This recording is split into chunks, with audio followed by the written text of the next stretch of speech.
அனைவருக்கும் இனிய மாலை வணக்கம். நம்ம இப்போ ஒரு 2 வாரத்துக்கு மேலே கிளாஸ் நடத்திட்டு இன்னைக்கு 3வது வாரத்தில் வந்திருக்கோம். இன்னைக்கு 3வது வாரத்தில் நம்ம முதல் கிளாஸாக வந்து வெல்டருக்கான ட்ரேடு தியரி அதை எக்ஸ்பிளைன் பண்ணுறதுக்கு மிஸ்டர் பெருமாள் வந்திருக்காரு.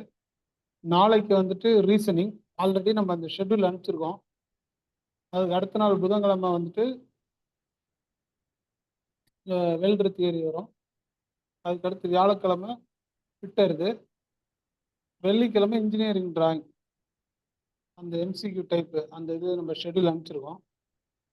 சாட்டர்டே வந்து எல்லாம் எக்ஸாம் கேட்டிருந்தீங்க. ஸோ அது மாதிரி அது ஒன்று பிளான் பண்ணிவிட்டு சாட்டர்டே எக்ஸாமா இல்லை இன்னொரு டவுட் கிளாரிஃபை முடிச்சுட்டு அடுத்த வாரத்துலேருந்து எக்ஸாம் போகலாமா அப்படின்ற மாதிரி அதை பார்த்துட்டு உங்களுக்கு புதன்கிழமை அந்த மாதிரி சாட்டர்டே சண்டே என்ன கிளாஸ்ன்னு போடுவோம்.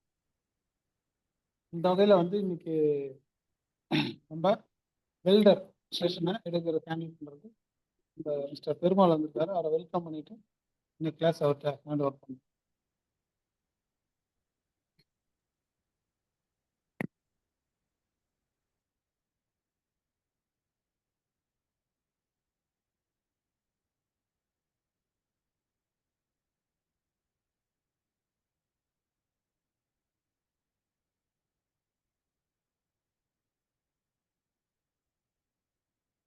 Good evening. Welcome to all. Last class we are discussed about welding machine. Welding machine என்னன்னு பார்த்தா அதுல என்னென்ன type AC transformer. AC transformer வந்து 2 டைப்ஸ். ஒன்று வந்து ஏர் கூலர், ஒன்று வந்து ஆயில் கூலர் டிரான்ஸ்ஃபார்மர் பார்த்தோம். அதுக்கப்புறம் பார்த்தா DC generator, DC welding machine. ஓகேவா? அதுல டிசி வெல்டிங் மிஷின் பார்த்தா இன்புட் வந்து ஏசி சப்ளையும் அவுட்புட் வந்து டிசி சப்ளையும் இருக்கு வரும்னு சொல்லிட்டு நம்ம பார்த்தோம். பவர் சோர்ஸ் இல்லாத இடத்துல ஃபியூல்ல வந்து நம்ம என்ஜின் டிரைவன் செட் யூஸ் பண்ணலாம்னு சொல்லிட்டு நம்ம பார்த்தோம். ஓகேவா? அடுத்தது என்ன பார்த்தா ரெக்டிஃபயர். ரெக்டிஃபயர்னா என்னன்னு பார்த்தோம். ஏசியை டிசியா கன்வெர்ட் பண்ணி கொடுத்தா அதுக்கு பேர் ரெக்டிஃபயர்னு பார்த்தோம். அதுக்கப்புறம் இன்வெர்டர் டைப் வெல்டிங் மிஷின் சொல்லிட்டு பார்த்தோம். இன்வெர்டர் டைப் வந்து பார்த்தீங்கன்னா டிசியை ஏசியா கன்வெர்ட் பண்ணி கொடுத்து இன்வெர்டர்னு சொல்லிட்டு பார்த்தோம். வெல்டிங் பர்பஸ்க்காக அகைன் டிசியா வந்து எடுத்து நம்ம ஒர்க் பண்றோம் அப்படின்னு சொல்லிட்டு வெல்டிங் ஜாயின்ஸ் பேசிக்கலி வந்து பார்த்தீங்கன்னா 4 டைப்ஸ் பார்த்தோம். ஓகே, வெல்டிங் பொசிஷன் வந்து 4 டைப்ஸ் பார்த்தோம். ஒன்று வந்து down hand, horizontal, vertical and over head. Another one வந்து பார்த்தோன்னாக்கா இப்போ வந்து சிலபஸ்ல இல்லை, அது வந்து பார்த்தோன்னா இன்க்ளைன்ட் பொசிஷன். மொத்தம் வந்து 5 பொசிஷன். கரண்ட்லி வந்து பார்த்தோன்னா 4 தான் வந்து நம்ம யூஸ் பண்ணிட்டு இருக்கிறதா வந்து நம்ம இதில் நம்மளுக்கு கைட்லைன் கொடுத்துறாங்க. ஆனால் வந்து 5. அதுக்கப்புறம் என்ன பார்த்தோம், வெல்டிங் ஜாயின்ஸ் பார்த்தோம். வெல்டிங் வந்து பேசிக்கலா 2 டைப். ஒன்று வந்து பட்டு, ஒன்று வந்து ஃபில்லெட்டு. பட் ஜாயின்ட் என்னென்ன பார்த்தோம்னாக்கா square butt joint, single B, double B, single bevel, double bevel, single J, double J, single U, double U இப்படின்னு சொல்லிட்டு நம்ம பார்த்தோம்.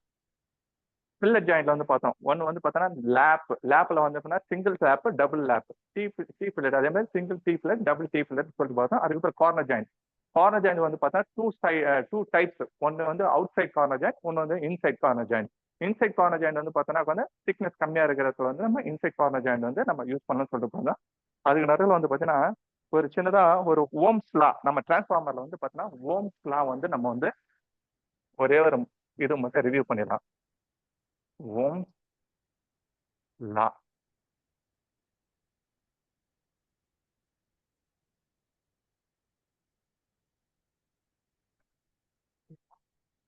வந்து நம்ம என்ன சொல்லிடலாம், ஐனா கரண்ட், வீனா வோல்டேஜ், ஆர்னா ரெசிஸ்டன்ஸ் சொல்லிக்கிறோம். இது எப்படி தொடர்பு எப்படி இருக்குன்னா, கரண்ட் வந்து வோல்டேஜுக்கு நேர்விகிதத்தில் இருக்கும். அதே வந்து ரெசிஸ்டன்ஸ் எதிர் விகிதத்துல இருக்கும். இது வந்து பார்த்தீங்கன்னா ஃபாரடே அப்படின்ற இவர் வந்து பார்த்தீங்கன்னா இது வந்து இந்த ஓம்ஸ் லா வந்து பார்த்தீங்கன்னா டெரைவ் பண்ணாரு. அப்ப என்ன சொல்றாருனாக்கா கரண்ட் வந்து வோல்டேஜுக்கு நேர் விகிதத்திலும் ரெசிஸ்டன்ஸ் எதிர் விகிதத்திலும் இருக்குது அப்படின்னு சொல்றாரு. இப்போ நம்ம அடுத்தது வந்து பார்த்தீங்கன்னா பி வேணும் அப்படின்னாக்கா இங்க பி இந்த ஆர் இந்த பக்கம் கொண்டு போனா என்ன ஆகும், வகுத்தல் இருக்கிறது இந்த பக்கம் வந்தா பெருக்கலாம் மாறும். அப்போ P equal to I into R. அதுக்கப்புறம் ரெசிஸ்டன்ஸ் வேணும் அப்படின்னு என்ன பண்ணலாம், இடத்துக்கு இங்க போட்டு இடத்துக்கு இங்க போட்டா சரியா போச்சு. R equal to T by I. இந்த 3 இதுதான் பார்த்தீங்கன்னாக்கா வந்து பார்த்தீங்கன்னா ஓம்ஸ் லா ஃபாரடேன்றவர் சொல்லியிருக்காரு. இதனுடைய ரிலேஷன்ஷிப் வந்து எப்படி இருக்கும், கரண்ட் வந்து ஃபர்ஸ்ட் என்ன சொல்றாரு, I equal V by R. ஐனா கரண்ட், வீணா வோல்டேஜ், ஆர்னா ரெசிஸ்டன்ஸ். கரண்ட் ஆனது எப்படி இருக்கும்? வோல்டேஜுக்கு நேர் விகிதத்தில், ரெசிஸ்டன்ஸுக்கு எதிர் விகிதத்துல இருக்கும் அப்படின்றது தான் இதனுடைய கான்செப்ட். இது வந்து பாத்தீங்கன்னா ஏசி டிரான்ஸ்ஃபார்மர்ல வந்து பாத்தீங்கன்னா இதனுடைய பிரைமரி வைண்டிங் லெவல் இருக்கு, செகண்டரி வைண்டிங் இதுக்கத்தை வந்து பாத்தீங்கன்னா நம்ம தனித்தனியா எடுத்து எழுதலாம். அது இல்லாம ஏசி டிரான்ஸ்ஃபார்மர்ல வந்து காப்பர் லாஸ் அது மாதிரி ஆகுது இல்லையா, அது வந்து பாத்தீங்கன்னா ஃபாரடேஸ் லாஸ் மூலமா வந்து அந்த காப்பர் லாஸ் எப்படி ஆகுதுன்றத வந்து அவர் சொல்லியிருக்காங்க. அடுத்தது அதே இது டிரான்ஸ்ஃபார்மர்ல பாத்தீங்கன்னா லென்ஸ் லா, லென்ஸ் லான்றது வந்து ஒரு இது வந்து லாஸ் வந்து ஆக்டிவ் ஆகுது. நீங்க ஜஸ்ட் இதை மட்டும் தெரிஞ்சுக்கோங்க. ஓம்ஸ் லா என்னன்றது தெரிஞ்சுக்கணும். இதெல்லாம் வந்து நம்ம சால்வ் பண்ணலாம். சரியா? நேற்று ஒருத்தர் கேட்டிருந்தாரு, CO2 கேஸ் வந்து ஆக்டிவ் கேஸா அப்படின்னு சொல்லிட்டு கேட்டிருந்தாரு. ஓகே, அது வந்து டைரக்டா பார்த்தீங்கன்னா ஆக்டிவ் கேஸ் கிடையாது, இன்னட் கேஸ் தான். அது வந்து பார்த்தீங்கன்னா நம்ம வந்து மிக் வெல்டிங், அதாவது CO2 வெல்டிங் அடிக்கிறது இல்லையா, அப்ப என்ன ஆகுதுன்னாக்கா ஹை டெம்பரேச்சர் காரணமாக நியர் அபவுட் 6000 டிகிரி சென்டிகிரேட், அப்போ கார்பன் டை ஆக்சைடு என்ன ஆகுதுன்னா டீகம்போஸ் ஆகுது, சிதைவடையுது. அப்போ கார்பன் மோனாக்சைடு பிளஸ் ஆக்சிஜன் வரத்தால வந்து அது வந்து ஆக்டிவ் கேஸ்ன்னு சொல்லிட்டு நம்ம வந்து புக்ல வந்து சொல்லியிருக்காங்க. டைரக்டா வந்து அது ஆக்டிவ், டைரக்டா வந்து ஷூட்டிங் கேஸ் தான் அது. ஆக்டிவ் கேஸ் ஆக்சிஜன் வந்து இதுவாகிறதால அது வந்து ஆக்டிவ் கேஸ்ன்னு சொல்லிட்டு சொல்றாங்க. நேற்று ஒரு தம்பி கேட்டிருந்தாரு, அதுக்கான ஆன்சர்ஸ். சரி, ரிலீஸ் பண்ணிடலாமா?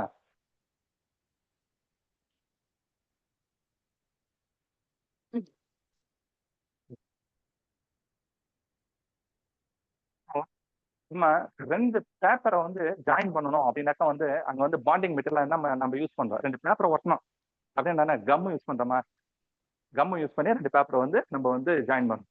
அதே மாதிரி நம்ம கிளாத் ட்ரெஸ் நம்ம தைக்கிறோம், டைலர் வந்து ஸ்டிச் பண்ணி கட்டிங் பண்ணிட்டாரு, அங்க ஜாயின் பண்றதுக்கு என்ன யூஸ் பண்றோம்? த்ரெட். அங்க ஊசி ஒன்று யூஸ் பண்ணி த்ரெட்டோட சேர்த்து நம்ம வந்து ட்ரெஸ்ஸை வந்து பண்றோம். ஓகே, இது வந்து பார்த்தோன்னா ஒன்லி ஃபார் நம்ம அன்றாட வாழ்க்கைக்கு மட்டும் இல்லை, நம்ம இண்டஸ்ட்ரியல் ஃபீல்டையும் சரி, ரெண்டு ஜாபை ரெண்டு உலோகத்தை ஜாயின் பண்றதுக்கு ஒரு ஒரு பாண்டிங் மெட்டீரியல் தேவை. அந்த பாண்டிங் மெட்டீரியல் தான் வந்து பார்த்தீங்கன்னா எலக்ட்ராட். இன்னைக்கு என்ன நம்ம டாபிக் பார்க்க போறோம்னாக்கா எலக்ட்ராட்.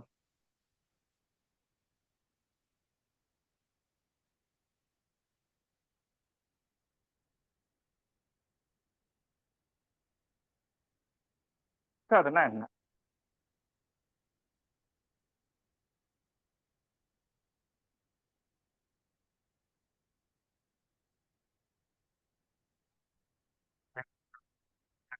ஜாயின் பண்றதுக்கு தேவையான பாண்டிங் மெட்டீரியல் இல்லையா, அதான் வந்து பார்த்தீங்கன்னாக்கா வந்து பார்த்தோம்னா எலக்ட்ராடுன்னு சொல்லிட்டு சொல்றோம். சரி, எலக்ட்ராடுடைய யூஸ் பண்ண பர்பஸ் என்ன? அதனுடைய பர்பஸ் என்ன? எலக்ட்ராடுடைய பர்பஸ் என்ன? எலக்ட்ராடு வந்து பார்த்தீங்கன்னாக்கா இதுல இல்ல, நான் இதுவாக தான் எழுதுறேன். அது ஸ்லைடு வந்து ரொம்ப இதுவா இருக்கிறது, நான் ரெடி பண்ணி அதனால நான் போர்டில் எக்ஸ்பிளைன் பண்ணிடுறேன். இதனுடைய பர்பஸ் என்ன? எலக்ட்ராடு வந்து பர்பஸ் என்ன? ஒன்று, வெல்டிங் மிஷின்ல இருக்கிற கரண்ட்டை வந்து கேரி பண்றதுக்காக, த்ரோ எலக்ட்ராடோட வித் எலக்ட்ராடு மூலயமா கனெக்ட் பண்றதுக்காகவும், மோல்டன் மெட்டல் அந்த ரெண்டு மெட்டலை ஜாயின் பண்ணி உருகி வரக்கூடிய மோல்டன் மெட்டல் வந்து உருகிறதுக்கு எலக்ட்ராட உருக்கி மோல்டன் மெட்டல் வந்து ஜாப்ல சேர்றதுக்காக தான் இந்த எலக்ட்ராடு வந்து யூஸ் ஆகுது. சரி, இப்போ இந்த எலக்ட்ராடு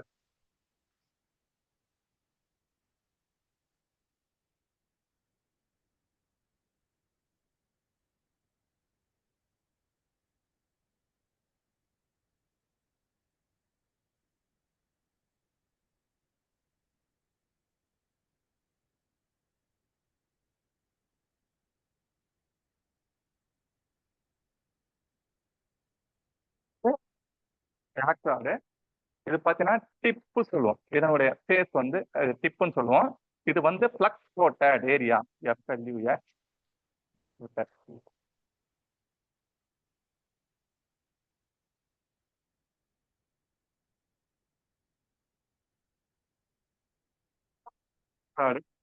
இது வந்து ஃப்ளக்ஸ் கவர் ஆயிருக்குது. இது வந்து ஃப்ளக்ஸ் கோட்டட் ஏரியா வந்து யூஸ் இந்த இந்த ஏரியா வந்து பார்த்தீங்கன்னா பேர் ஒயர் எலக்ட்ராடுன்னு சொல்றோம். ஓகேவா? இந்த இடத்துல வந்து பார்த்தீங்கன்னா லேசா சின்னதா ஒரு இது மாதிரி ஹேர்லிங் மாதிரி இருக்கும். இது எதுக்குனாக்கா எலக்ட்ராடு ஹோல்ஸ்ல வந்து கிரிப் பர்பஸுக்காக அது வந்து யூஸ் ஆகுது.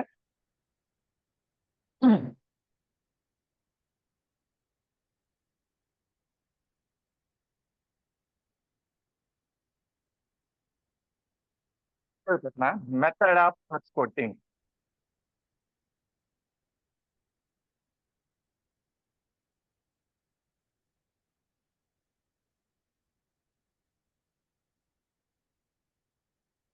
இப்போ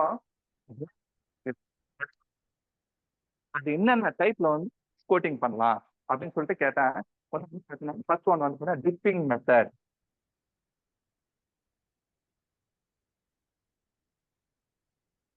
அது வந்து பாத்தீங்கன்னாக்கா ரெண்டே மெத்தட் தான். எக்ஸ்ட்ரூஷன்.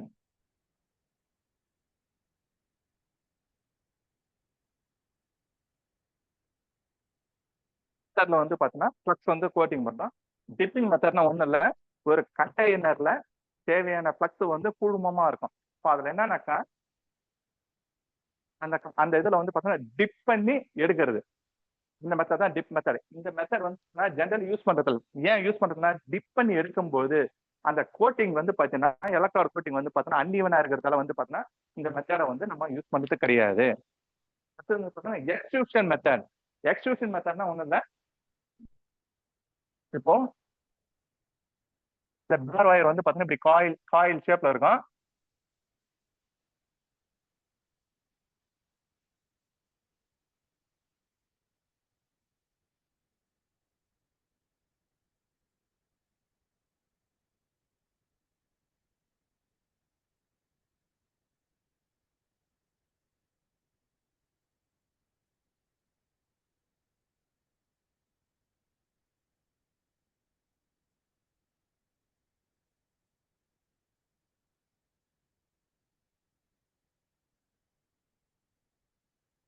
இந்த எலக்ட்ரோட் பாத்தீங்கன்னாக்கா இந்த மாதிரி காயில் ஷேப்ல இருக்கும்.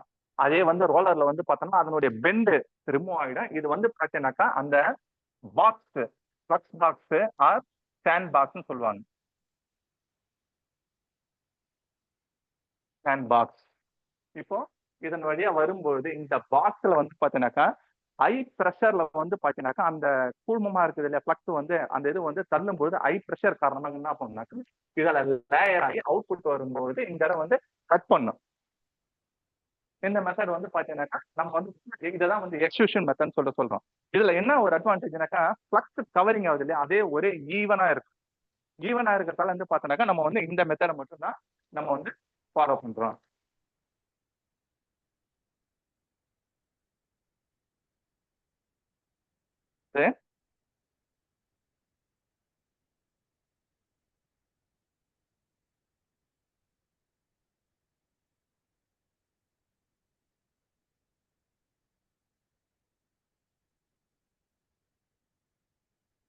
Coating factor.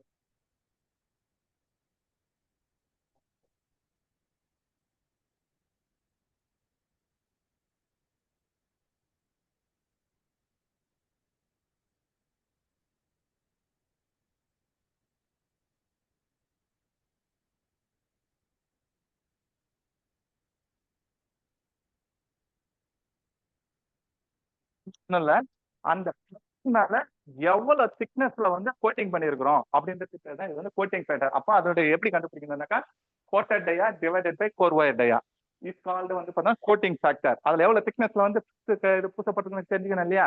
இப்போ கம்பியா வருது, அப்போ பிளஸ் போட்ட புதுசா ராடு பேர் ஒயர் ராடுக்கும் உள்ள டிகிரி தான் வந்து பார்த்தோன்னா கோட்டிங் ஃபேக்டர்னு சொல்றோம். ஓகே, இதுல 3 டைப்ஸ் ஆஃப் கோட்டட் இருக்குது. ஒன்னு வந்து பார்த்தோன்னா லைட் கோட்டட்,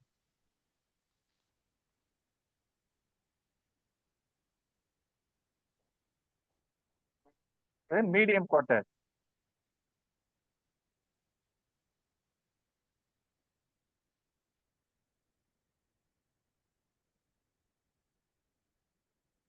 ஹெவி கோட்டட், அதுக்கப்புறம் சூப்பர் ஹெவி கோட்டட். இப்போ லைட் கோட்டட் எலக்ட்ரோட்னாக்கா அதுல எவ்வளவு இருக்குனாக்கா 1.25 to 1.3. இதுக்கப்புறம் மீடியம் கோட்டட்னாக்கா 1.4 to 1.5. ஹெவி கோட்டட்னாக்கா 1.6 to 2.2. அபவ் 2.2. இது வந்து பார்த்தோன்னா கோட்டிங் பார்த்தோன்னா 3 டைப்ஸ் இருக்குது. ஒன்னு வந்து பார்த்தோன்னா light coated, medium coated, heavy coated, அடுத்தது வந்து பார்த்தோன்னா சூப்பர் ஹெவி கோட்டடு. இப்போ லைட் கோட்டடு ஹெவி எலக்ட்ரோட்னாக்கா அதனுடைய ஃப்ளக்ஸ் வந்து ஃப்ளக்ஸ் கவரிங் பார்த்தோன்னா 1.25 to 1.3. இந்த ரேஷியோல வந்து கோட்டிங் ஆயிடுச்சுன்னா அது வந்து லைட் கோட்டடு சொல்றோம். மீடியம் கோட்டர்னா 1.4 to 1.5 டயாமீட்டர் அந்த அளவுக்கு கோட்டிங் ஆயிடுச்சுன்னா அது வந்து மீடியம் கோட்டர் சொல்றோம். ஹெவி கோட்டட் 1.6 mm to 2.2 வரைக்கும் பார்த்தா ஹெவி கோட்டடு. அதுக்கு மேல போச்சுன்னா சூப்பர் ஹெவி கோட்டர்னு சொல்லிட்டு சொல்றான். சரி,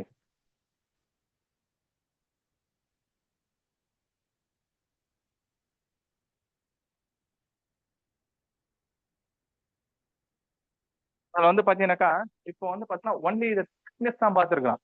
இதுல என்ன கோட்டிங் வந்து பூசப்பட்டிருக்குது, அதுல எத்தனை டைப்ஸ் இருக்குதுன்னு பாத்தீங்கன்னாக்கா பேசிக்கலா வந்து பாத்தீங்கன்னாக்கா 4 டைப்ஸ் இருக்குது. 4 டைப்ஸ் ஆஃப் கோட்டிங். ஒன்னு வந்து பாத்தீங்கன்னா செல்லுலோஸ்.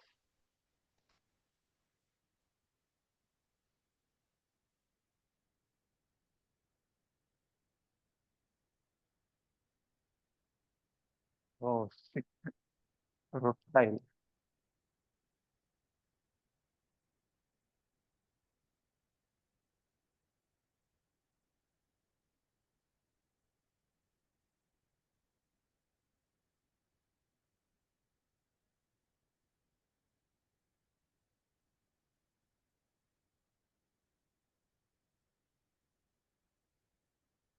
பாத்தீங்கன்னா 4 டைப்ஸ் இருக்குது. ஒன்னு வந்து செல்லுலோஸ். செல்லுலோஸ்னா ஒண்ணும் இல்ல, மரக்கூழ் ஆர் பவுடர். இதை யூஸ் பண்ணி அதை மிக்ஸ் பண்ணி பார்த்தீங்கன்னாக்கா இதை வந்து ரெடி பண்ணியிருப்பாங்க. பைண்டிங் மெட்டீரியலா சிலிக்கான் யூஸ் ஆகும். இந்த இந்த எலக்ட்ரான் வந்து பார்த்தீங்கன்னாக்கா லோ கோட்டட் அதில் வந்து கோட்டிங் பண்ணியிருக்கோம். இது வந்து பார்த்தீங்கன்னாக்கா ஒன்லி ஃபார் நம்ம கிரில் பர்பஸ் இல்லையா, கிரில் ஒர்க் யூஸ் பண்ண அந்த இதில் யூஸ் பண்ணுவோம். ஏன்னாக்கா இதை வந்து செல்லுலோஸ்ல வந்து பார்த்தோன்னா ஹைட்ரஜன் வந்து அதிகமா வெளியிடும். ஹைட்ரஜன் வந்து பாத்தீங்கன்னா முதல்ல வந்து பாத்தீங்கன்னா வெல்டிங் ஜாயிண்ட்டுக்கு வந்து எதிரி அதுதான். ஏன் இந்த ஹைட்ரஜன் என்ன பண்ணா ஹைட்ரஜன் பாம்லாம் போறாங்களா, அது மாதிரி பார்த்தோன்னா கேள்விப்பட்டிருக்கிறோம்ல. ஹைட்ரஜன் வந்து வெடிச்சுன்னு வச்சுக்கேன், இதுல வந்து பாத்தீங்கன்னா கிராக். அதனால வந்து பாத்தீங்கன்னா இதை வந்து பார்த்தோன்னாக்கா நம்ம வந்து ஜென்ரலா வந்து பாத்தீங்கன்னா இன்ஜினியரிங் ஃபீல்ட்ல வந்து நம்ம யூஸ் பண்ண மாட்டோம். ஏன்னா இதனுடைய ஸ்ட்ரென்த் வந்து வெரி லெஸ். அதனால வந்து பாத்தீங்கன்னா இந்த செல்லுலோஸ் வந்து பார்த்தோன்னாக்கா நம்ம யூஸ் பண்றதில்ல. இது ஒன்லி ஃபார் டிசி வெல்டிங் மிஷின்ல மட்டும்தான் நம்ம வந்து யூஸ் பண்ண முடியும். அடுத்தது வந்து பாத்தீங்கன்னாக்கா ரொட்டைல் டைப்.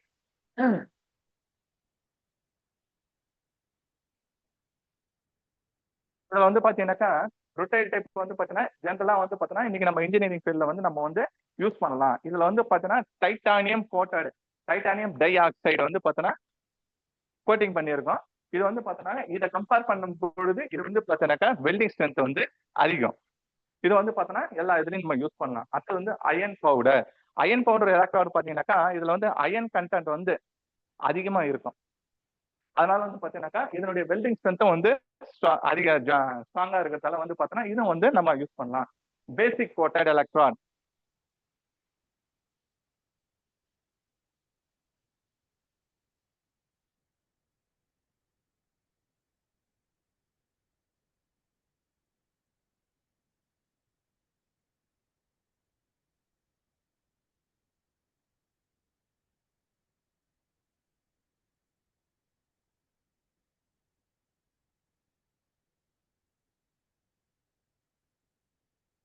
கண்ட்ரோல்டு எலக்ட்ராய்டு இதை யூஸ் பண்ணணும். இது வந்து ஜென்ரலா வந்து பாத்தீங்கன்னாக்கா எல்லா நம்ம யூஸ் பண்ணலாம். Welding in all position. ஏன் வந்து ஹைட்ரஜன் கண்ட்ரோல் பண்றாங்கனாக்கா இதுல ஸ்பெசிபிக்கா ஹைட்ரஜன் கண்டென்ட் வந்து இதுல வந்து பார்த்தோன்னாக்கா இருக்கும்போது பேக்கிங் பண்ணி எல்லாமே யூஸ் பண்ணும். இதுல ஸ்பெசிபிக்கா வந்து பார்த்தா ஹைட்ரஜன் வந்து தயாரிக்கும் போதே வந்து ஹைட்ரஜன் லெவலில் கண்ட்ரோல் பண்ணி இருந்ததால இது வந்து சொல்லி நம்ம வந்து சொல்றோம். இதுதான் வந்து பாத்தீங்கன்னாக்கா types of cover flux covering.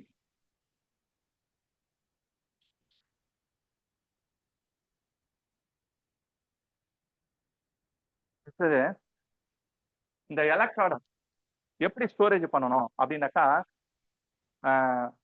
ஈரப்பதம் இருக்கிற இடத்துல வந்து ஸ்டோரேஜ் பண்ணக்கூடாது. ட்ரை அண்ட் வெட் பிளேஸா இருக்கணும் அப்படின்னு சொல்லிட்டு நம்ம சொல்றாங்க. ஏன் அப்படின்னாக்கா மாய்ச்சர் வந்து எலக்ட்ராய்டு வந்து இதுவாகி போச்சுன்னா அதுல வந்து பார்த்தோன்னா ஹைட்ரஜன் கண்ட்ரோல் அதிகமாகும், கொஞ்சம் வெல்டிங் செய்யறதுக்கு ரொம்ப சிரமமா இருக்கும். அடுத்தது இந்த எலக்ட்ராய்டுங்க வந்து யூஸ் பண்றதுக்கு முன்னால பேக்கிங் பண்ணணும் அப்படின்றாங்க. பேக்கிங்னா என்ன? வேக வைக்கிறது. பேக்கரின்னு சொல்லிட்டு பார்த்தா வெறுப்பகம்ன்றாங்க இல்லையா, அதே மாதிரி எலக்ட்ராய்டு என்ன பண்ணா முன்வெப்பப்படுத்தணும். ஏன் முன்வெப்பப்படுத்தணும் அப்படின்னு சொல்லிட்டு பாத்தீங்கன்னாக்கா எலக்ட்ராய்டுல வந்து பார்த்தோன்னாக்கா மாய்ச்சர் கண்டென்ட் இருக்கும். அப்ப அந்த மாய்ச்சரை நீக்கணும் இல்லையா, அப்ப ஈரப்பதத்தை வாட்டருடைய கண்டென்ட் என்ன? H2O. ஹைட்ரஜனும் என்னது ஆக்சிஜனும் சேர்ந்ததுதான் தண்ணி இல்லையா. இந்த ஹைட்ரஜனை ரிமூவ் பண்ணணும். அந்த ஹைட்ரஜனை ரிமூவ் பண்றதுக்காக என்ன பண்ணுவோம், பேக்கிங் பண்ணுவோம். அப்போ நியர் அபவுட் பார்த்தீங்கன்னா 300 டிகிரி செல்சியஸ்ல வந்து பார்த்தீங்கன்னா ஒரு 8 ஹவர்ஸ் வந்து பேக்கிங் பண்ணி ஆகணும். அப்போ நீரினுடைய பாயிலிங் பாயிண்ட் எவ்வளோ, 100 டிகிரி செல்சியஸ். அப்போ நியர் அபவுட் நம்ம எவ்வளவு பண்றோம், 300 டிகிரி செல்சியஸ் வந்து பார்த்தோம்னாக்கா பேக்கிங் வந்து நம்ம பண்றோம். இப்போ இதுல என்ன ஆகுது, வாட்டர் வந்து எவாபரேட் ஆயிடுமா, வாட்டர்னுடைய தண்ணியினுடைய கொதிநிலை 100 டிகிரி செல்சியஸ் சொல்றோமா, அப்போ நம்ம எவ்வளவு பேக்கிங் பண்றோம், 300 டிகிரி செல்சியஸ் அதை வந்து பேக்கிங் பண்றோம். அப்ப பேக்கிங் பண்ணும்போது வாட்டர் வந்து எவாபரேட் ஆயிடும். அப்போ அந்த வெல்ட் டிஃபெக்ட் ஏற்படுத்த வந்து பார்த்தோன்னா முன்கூட்டியே வந்து பார்த்தோன்னா நம்ம எலிமினேட் பண்றோம், இல்லை மினிமைஸ் பண்றோம். அதுக்காக தான் வந்து இதை வந்து பேக்கிங் பண்றோம். அடுத்தது வந்து மெயின்டைனிங் டெம்பரேச்சர் சொல்லிட்டு சொல்றோம். ஓவன்ல வைக்கிறோம், ஜாபை வச்சுட்டு எலக்ட்ராடை வச்சுட்டு ஒரு 100 to 150 டிகிரி செல்சியஸ்க்கு வந்து நம்ம மெயின்டைன் பண்ணணும். ஏன் ஓப்பன் வச்சா ஆகும், திருப்பி அட்மாஸ்பியர்ல இருக்கிற ஏர் பூரா அஃபெக்ட் ஆகும்போது இது வந்து திரும்ப வந்து பார்த்தோன்னா வாட்டர் கண்டென்ட் அதிகமா இருக்கும். அப்போ வந்து பார்த்தோன்னாக்கா நம்மளால வந்து ஹைட்ரஜனை வந்து கண்ட்ரோல் பண்ண முடியாது. அதுக்காக வந்து பார்த்தீங்கன்னாக்கா நம்ம வந்து மெயின்டைனிங் டெம்பரேச்சர் வந்து பார்த்தீங்கன்னாக்கா 100 to 150 டிகிரி செல்சியஸ்ல வந்து நம்ம வந்து ஓவனை வந்து மெயின்டைன் பண்ணணும் அப்படின்னு சொல்லிட்டு சொல்றோம். அதுக்கப்புறம் பாத்தீங்கன்னாக்கா இதுல மெயினா வந்து பாத்தீங்கன்னாக்கா ஸ்டப் எண்டுன்னு சொல்லிட்டு சொல்றோம். ஸ்டப் எண்ட்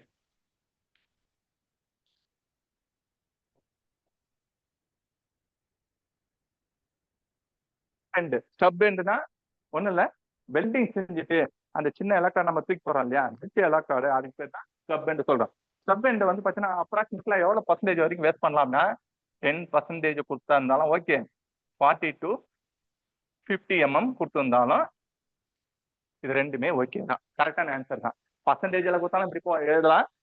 இப்போ எலக்ட்ரானுடைய ஸ்டாண்டர்ட் லென்த் என்ன தெரியுமா, எலக்ட்ரானுடைய standard length 350 mm and 450 mm.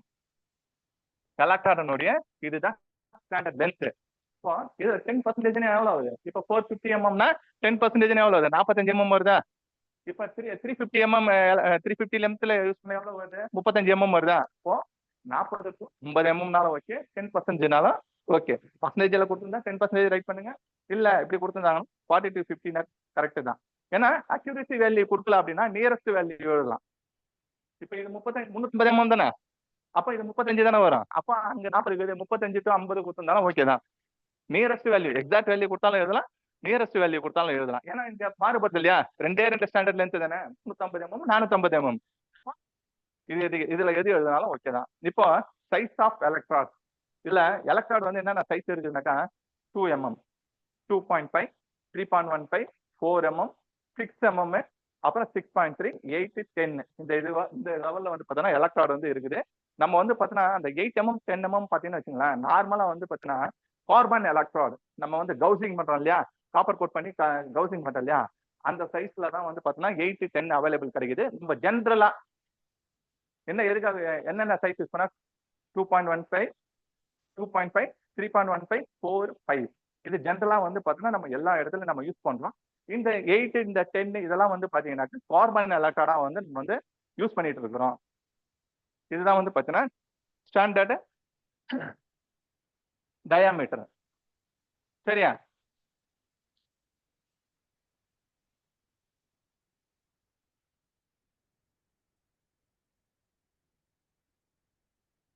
ஏன்னா கோடிங் ஃபேக்ட்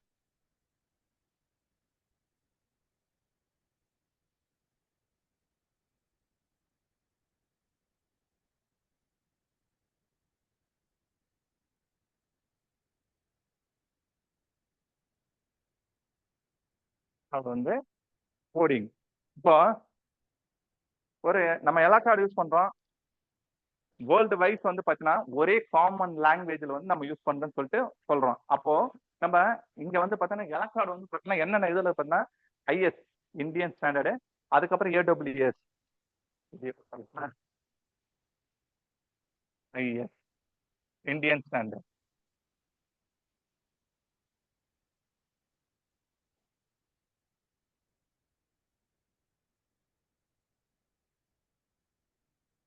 டபிள்யூஎஸ் அப்படின்னா அமெரிக்கன் வெல்டிங் ஸ்டாண்டர்ட் ஆர்சைட்டின்னு சொல்லலாம்.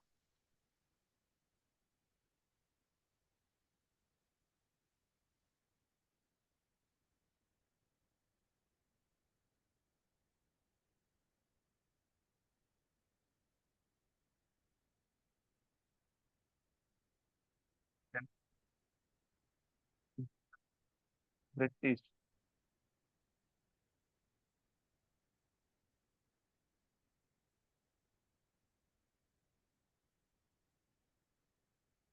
கோடிங் பாத்தீங்கன்னாக்கா இந்த 3 லாங்குவேஜ்ல நம்ம வந்து இதெல்லாம் ஒன்னு வந்து ஐஎஸ், ஒன்னு வந்து ஏடபிள்யூஎஸ், இன்னொன்னு பார்த்தா பிஎஸ். ஐஎஸ்னா இந்தியன் ஸ்டாண்டர்டு, ஏடபிள்யூஎஸ்னா அமெரிக்கன் வெல்டிங் ஸ்டாண்டர்டு ஆர் சொசைட்டின்னு சொல்லலாம், பிஎஸ்னா பிரிட்டிஷ் ஸ்டாண்டர்ட். இந்த 3 ஸ்டாண்டர்ட்ல வந்து பாத்தீங்கன்னாக்கா நம்ம வந்து எலக்ட்ராடோடைய கோட்டிங் வந்து நம்ம வந்து யூஸ் பண்ணிட்டு இருக்கிறோம்.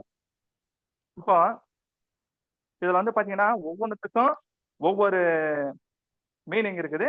இப்போ என்ன பண்றேன்னாக்கா நான் வந்து பார்த்தீங்கன்னா இந்தியன் ஸ்டாண்டர்ட்ல வந்து பார்த்தீங்கன்னா சில இது வந்து நம்ம இப்போ வந்து நான் எக்ஸ்பிளைன் பண்றேன்.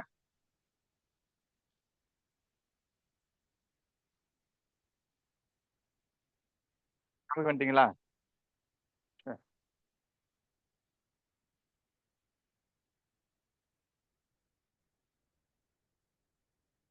ஒரு இந்தியன் ஸ்டாண்டர்ட்ல வந்து பார்த்தீங்கன்னா ஒரு எலக்ட்ரானுடைய நம்பர் எழுதி அதை வந்து நம்ம என்ன எப்படி எழுதுன்றதுன்னு பார்க்கலாம். A R R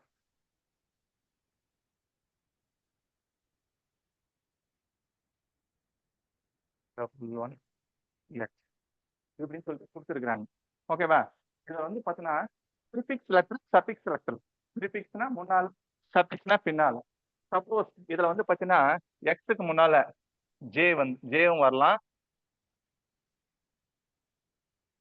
J H X இப்படி கூட இருக்கலாம். சரியா? இப்போ நம்ம ஒண்ணு ஒண்ணா என்னன்றத நம்ம பார்க்கலாம். இதுல இ ஃபர்ஸ்ட் டிஜிட் வந்து பார்த்தோன்னா E means electrode or extrusion method. Extrusion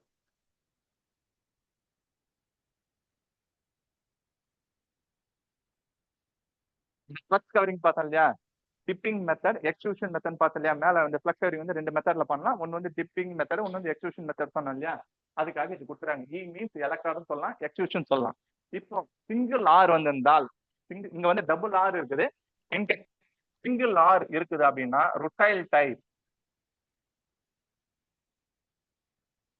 single or இருந்தா ருட்டைல் டைப், ஆர் இருந்தா ருட்டைல் ஹெவி கோட்டட்.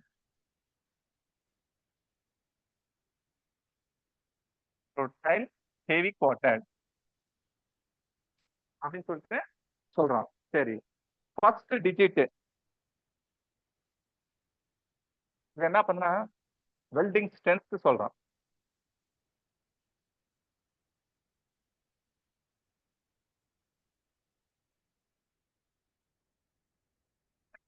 பார்த்தோன்னா வெல்டிங் ஸ்ட்ரென்த் சொல்றோம். அதுல வந்து பாத்தீங்கன்னாக்கா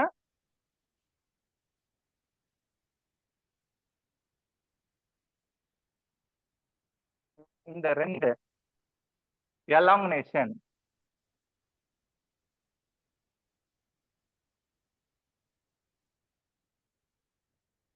டிஜிட் வந்து ஸ்ட்ரென்த், ரெண்டாவது டிஜிட் வந்து எலாமினேஷன். இதுலயே வந்து பார்த்தோன்னா வெல்டிங் ஸ்ட்ரெஸ்ல வந்து பாத்தீங்கன்னா tensile strength, yield stress. Tensile வந்து ஈல்டு ஸ்ட்ரெஸ் சொல்றோம். எலாமினேஷன் வந்து பாத்தீங்கன்னாக்கா எலாமினேஷன் வந்து இம்பாக்ட் வேல்யூ. இம்பாக்ட் எலாமினேஷன் என்ன இதெல்லாம் தெரியலாம். சரி, எலாமினேஷன் வந்து இம்பாக்ட் வேல்யூ சொல்றோம். ரெண்டாவது வந்து பாத்தீங்கன்னாக்கா இந்த 1 தேர்ட் டிஜிட் இது என்ன சொல்றேன்னாக்கா வெல்டிங் பொசிஷன். Welding position. ஃபைனலா ஃபோர்த் டிஜிட் வந்து பாத்தீங்கன்னா வெல்டிங் கரண்ட். வெல்டிங் கரண்ட் ஆறு என்ன சொல்லலாம், வெல்டிங் மிஷின் சொல்லலாம். சரியா? இது வந்து பாத்தீங்கன்னா குழம்பித்தாவில் இது வந்து இந்தியன் ஸ்டாண்டர்ட்ல வந்து எடுத்துக்கிறாங்க. இந்தியன் ஸ்டாண்டர்ட் இந்த 2 டிஜிட் அதுல இல்ல. உங்களுக்கு புரிதலுக்காக நான் இது எழுதியிருக்கிறேன். இந்த 2 டிஜிட் இதுல இல்ல, இது மட்டும் தான் இருக்குது. சரி, அப்படி வந்தா என்ன பண்றதுன்றதுக்காக நான் உங்களுக்கு ஃபர்ஸ்ட் வந்து பாத்தீங்கன்னா ஈனா எலக்ட்ரான் ஆர் எக்ஸ்ட்ரூஷன் மெத்தட். எந்த மெத்தட்ல வந்து ஃப்ளக்ஸ் கவர் பண்றோம் அப்படின்றது. ரெண்டாவது வந்து ஆர் கொடுத்துறாங்க. சிங்கிள் ஆர் வந்திருந்தால் ருட்டைல் டைப் எலக்ட்ராடு. இங்க டபுள் ஆர் வந்திருக்கு, ருட்டைல் ஹெவி கோட்டட் எலக்ட்ராடு. ஓகேவா? அதெல்லாம் ஃபர்ஸ்ட் டிஜிட். அது என்ன சொல்றது, வெல்டிங் உடைய ஸ்ட்ரென்த் அதை வந்து மென்ஷன் பண்ணுது. 2 எலாமினேஷன். அதுக்கப்புறம் தேர்ட் டிஜிட் வந்து பார்த்தோம்னா வெல்டிங் பொசிஷன் சொல்லுது. இதுல வந்து ஒண்ணுனாக்கா ஒவ்வொன்றுக்கும் ஸ்பெசிஃபிக்கா இருக்குது. ஒண்ணுனா என்ன, ரெண்டுனா என்ன, மூணுனா என்ன, நான் அது ஸ்டெடி மெட்டீரியல் வந்து நான் வந்து உங்களுக்கு சொல்றேன். இதுல வந்து ஸ்பெசிஃபிக்கா ஒண்ணுன்னு கொடுத்ததால வெல்டிங் இன் ஆல் பொசிஷன் அப்படின்னு சொல்றோம். கடைசி ஒண்ணு வெல்டிங் கரண்ட் எவ்வளவு வைக்கணும் அப்படின்றது ஏசியா டிசியா அந்த கரண்டினுடைய செட்டப் போற ஒரு டேப்லெட் காலத்துல இருக்காங்க. அதுக்கப்புறம் வரது இது வந்து பார்த்தனாக்கா ஜே வந்து கொடுக்குறாங்க இல்லையா, பர்சன்டேஜ் ஆஃப் மெட்டல் ரெக்கவரி சொல்றோம். அதாவது ஸ்ட்ரென்த் அயன் பவுடருடைய கண்டென்ட் வந்து பார்த்தோன்னா இன்க்ரீஸ் ஆகுது. அப்போ என்னன்னாக்கா ஃபார் எக்ஸாம்பிள் வந்து பார்த்தீங்கன்னா ஒரு 120% வந்து இருக்குதுன்னு வச்சுக்கோங்க ஒரு எலக்ட்ராய்ட்ல. இப்போ அந்த கம்பியா இருக்குது இல்லையா, கம்பியா இருக்கிறது வந்து 100% வந்து பார்த்தோன்னா ஸ்ட்ரென்த் இருக்குதுனாக்கா மீதி இருக்கிற 20% வந்து பார்த்தோன்னா அது மேல கூடிய கவர் பண்ணக்கூடிய ஃபிளக்ஸ் கோட்டிங் இருக்குது இல்லையா, அதுல இருந்து கிடைக்கக்கூடிய தான் 20%. அப்போ என்ன பண்ணா மெட்டலுடைய ஸ்ட்ரென்த் வந்து பார்த்தோன்னா இன்க்ரீஸ் பண்றதுக்காக வந்து பார்த்தா இது மாதிரி கொடுத்துருக்காங்க. ரெண்டாவது ஹெச், இதுல வந்து பாத்தீங்கன்னா அடுத்த டிஜிட் வந்து பாத்தீங்கன்னா எப்படி வேணாலும் கொடுக்கலாம். இங்க பாருங்க H1 H2 H3 இது ஒண்ணுமே கிடையாது. ஹைட்ரஜன் வந்து எந்த அளவுக்கு வந்து பார்த்தோன்னா இதுல இருக்குது அப்படின்றதுக்காக தான் இந்த மென்ஷன் பண்ணி இருக்காங்க. இப்ப வெறும் H1 கொடுத்தாங்கன்னா H1 கன்சிடர் பண்ணலாம். நாங்க வந்து எதுவுமே இல்லைனாக்கா நம்ம அப்படி எடுத்து ஹைட்ரஜன் கண்ட்ரோல் வந்து எவ்வளவு கண்ட்ரோல் பண்ணிருக்குது அப்படின்றது தான் இந்த ஹெச். கடைசியா கொடுத்துக்கிற இந்த எக்ஸ், ஓகேவா, இது வந்து பாத்தீங்கன்னா எக்ஸ்ரே குவாலிட்டி வெல்டுக்கு வந்து பார்த்தோன்னா இதை வந்து இந்த எலக்ட்ராடை யூஸ் பண்ணலாம் சொல்லிட்டு மென்ஷன் பண்ணியிருக்காங்க. எக்ஸ்ரே டெஸ்ட் ஆறு ரேடியோகிராஃபிக் டெஸ்ட்டுக்கு வந்து பார்த்தோன்னா உள்ள இந்த எலக்ட்ராடை நம்ம யூஸ் பண்ணலாம் அப்படின்னு சொல்லியிருக்காங்க. இதுதான் வந்து பார்த்தோன்னா இந்தியன் ஸ்டாண்டர்ட்ல கோடிங் மெத்தட். ஓகேவா, இந்த எலக்ட்ராட்ல வந்து இவங்க கொடுத்துக்கிறது பார்த்தோன்னா இது கொடுக்கல. ஓகேவா, உங்களுக்கு நான் புரிதலுக்காக ஜே வந்தா என்ன ஹெச் வந்தா என்னன்னு சொல்றது நான் எக்ஸ்பிளைன் பண்ணிடுறேன். இதுல ஒவ்வொன்றுத்துக்குமே இருக்குது. இதுல 4 மாறும், அதுக்கப்புறம் பார்த்தோன்னா 5 இது மாதிரிலாம் மாறும். ஒரே ஒரு இதை மட்டும் எடுத்துருக்கிறேன். இது வந்து உங்களுக்கு வந்து ஸ்டெடி மெட்டீரியலா வந்து இதை நம்ம சென்ட் பண்ணிடுறேன். சரியா? சரி.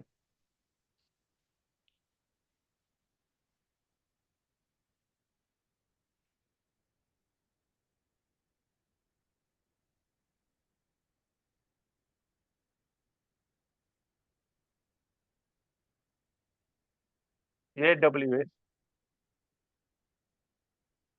வந்து பார்த்தீங்கன்னா இப்போ நம்ம ஜென்ரலா யூஸ் பண்றோம் 7018. ஓகேவா, இதை வந்து பார்த்தீங்கன்னாக்கா AWS American welding system or society. இது வந்து எப்படி வேணாலும் நம்ம இதெல்லாம் இது வந்து அமெரிக்கன் வெல்டிங் சிஸ்டம் தான் கரெக்ட். ஃபர்ஸ்ட் லெட்டர் இங்க கொடுத்துறாங்களா இ, இனா வந்து அதேதான் extrusion method or electrode or extrusion. ஓகேவா, இதுல இந்த AWS சிஸ்டத்தை பொறுத்த வரைக்கும் ஃபர்ஸ்ட் 2 டிஜிட் என்னன்னாக்கா டென்சைல் ஸ்ட்ரென்த்.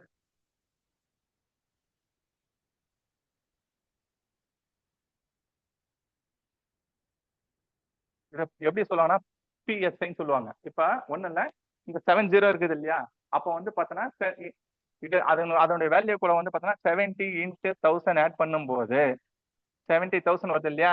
அப்ப என்ன சொல்றாங்கன்னாக்கா ஒரு ஸ்கொயர் இன்ச்சு இதை நீ வெல்டு பண்ண அப்படின்னாக்கா எவ்வளவு வெயிட், ஒரு டிஃபெக்ட் இல்லாம ஒரு குவாலிட்டியான வெல்டிங் பண்ணனாக்கா இவ்வளவு ஸ்ட்ரென்த் வந்து தாங்கணும். Pound square inch 70,000 pound square இந்த அளவுக்கு வந்து தாங்கணும் வெயிட்ட. அப்பதான் வந்து பார்த்தோன்னா அது வந்து நல்ல ஒரு தரமான வெல்டிங். அது வரைக்கும் இது தாங்கும் அப்படின்னு சொல்லிட்டு இவங்க மென்ஷன் பண்றாங்க. அப்போ ஃபர்ஸ்ட் 2 டிஜிட் என்ன ஆகுது, டென்சைல் ஸ்ட்ரென்த் குறிக்குதா. தேர்ட் டிஜிட் இது வந்து பார்த்தோன்னா வெல்டிங் பொசிஷன்.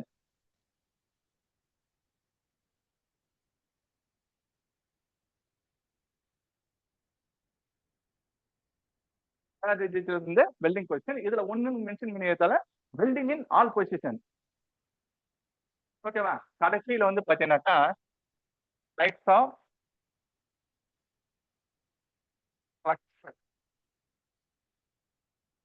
ஃப்ளக்ஸ் என்ன இதுவா இருக்கு பார்த்தோன்னா 8 பார்த்தீங்கன்னா இது பார்த்தீங்கன்னா அயன் கண்டென்ட் வந்து அதிகமா இருக்கும். அதுக்காக தான் வந்து இதை மென்ஷன் பண்ணியிருக்காங்க.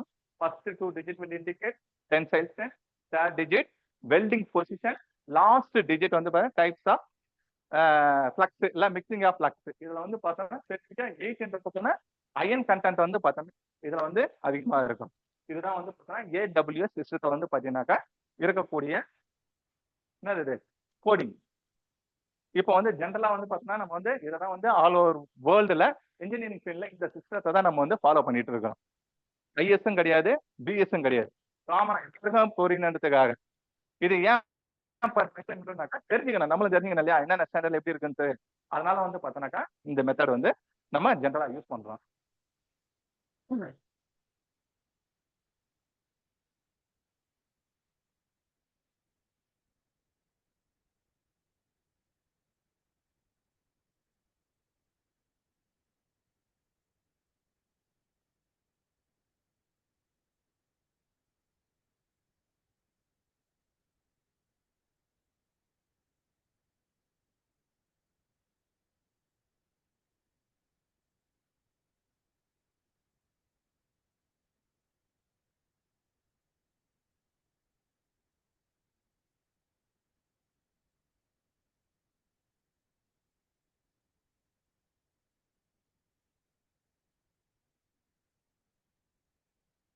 ஸ்டாண்டர்ட் மெத்தட் அதுல வந்து பாத்தீங்கன்னாக்கா என்ன என்ன நம்பர் கொடுத்தாங்க, E5133 E5133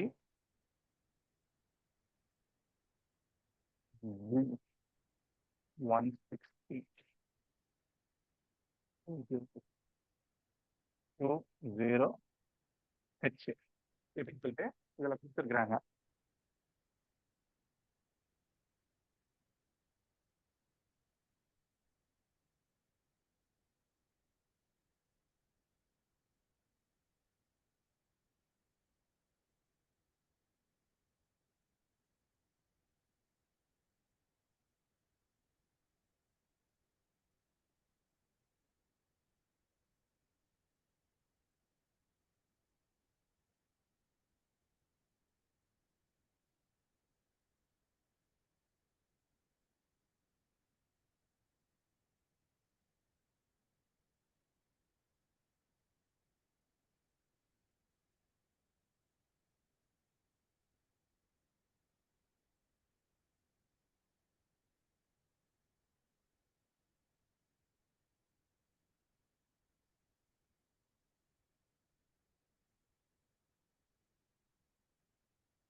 பிரிட்டிஷ் ஸ்டாண்டர்ட்ல வந்து பாத்தீங்கன்னாக்கா இது மாதிரி ஒரு கோடிங் சிஸ்டம் கொடுத்துருக்காங்க.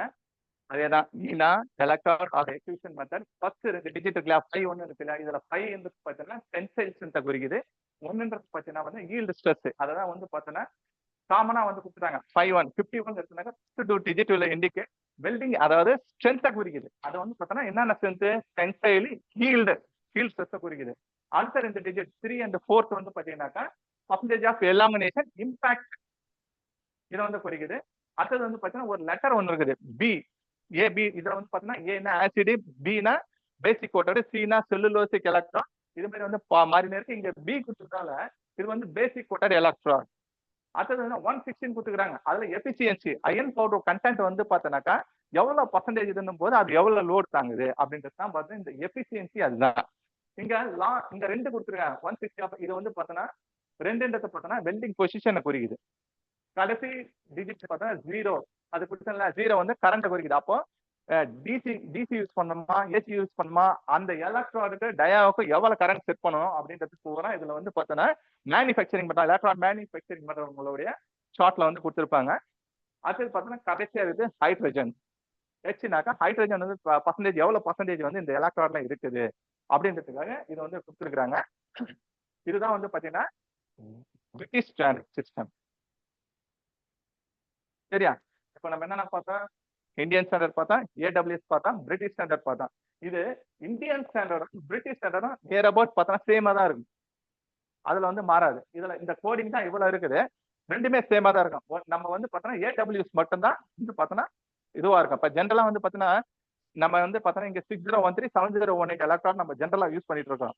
இப்போ 6013 7018 அப்ப இதை நம்ம அதை தான் பார்த்தோம். இப்போ 6013 நம்ம பட்டறையெல்லாம் யூஸ் பண்றோம் இல்லையா, அந்த எலக்ட்ரான் தான் அது மாதிரி. சரியா? இந்த கோடிங் சிஸ்டம் இவ்வளவுதான். இந்த 3 டைப் தான் நம்ம காமனா வந்து பார்த்தோம்னாக்கா ஏடபிள்யூ சிஸ்டத்தை வந்து நம்ம வந்து ஃபாலோ பண்றோம்.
இப்ப வந்து பாத்தீங்கன்னா ஆர்க் வெல்டிங் டிஃபெக்ட்.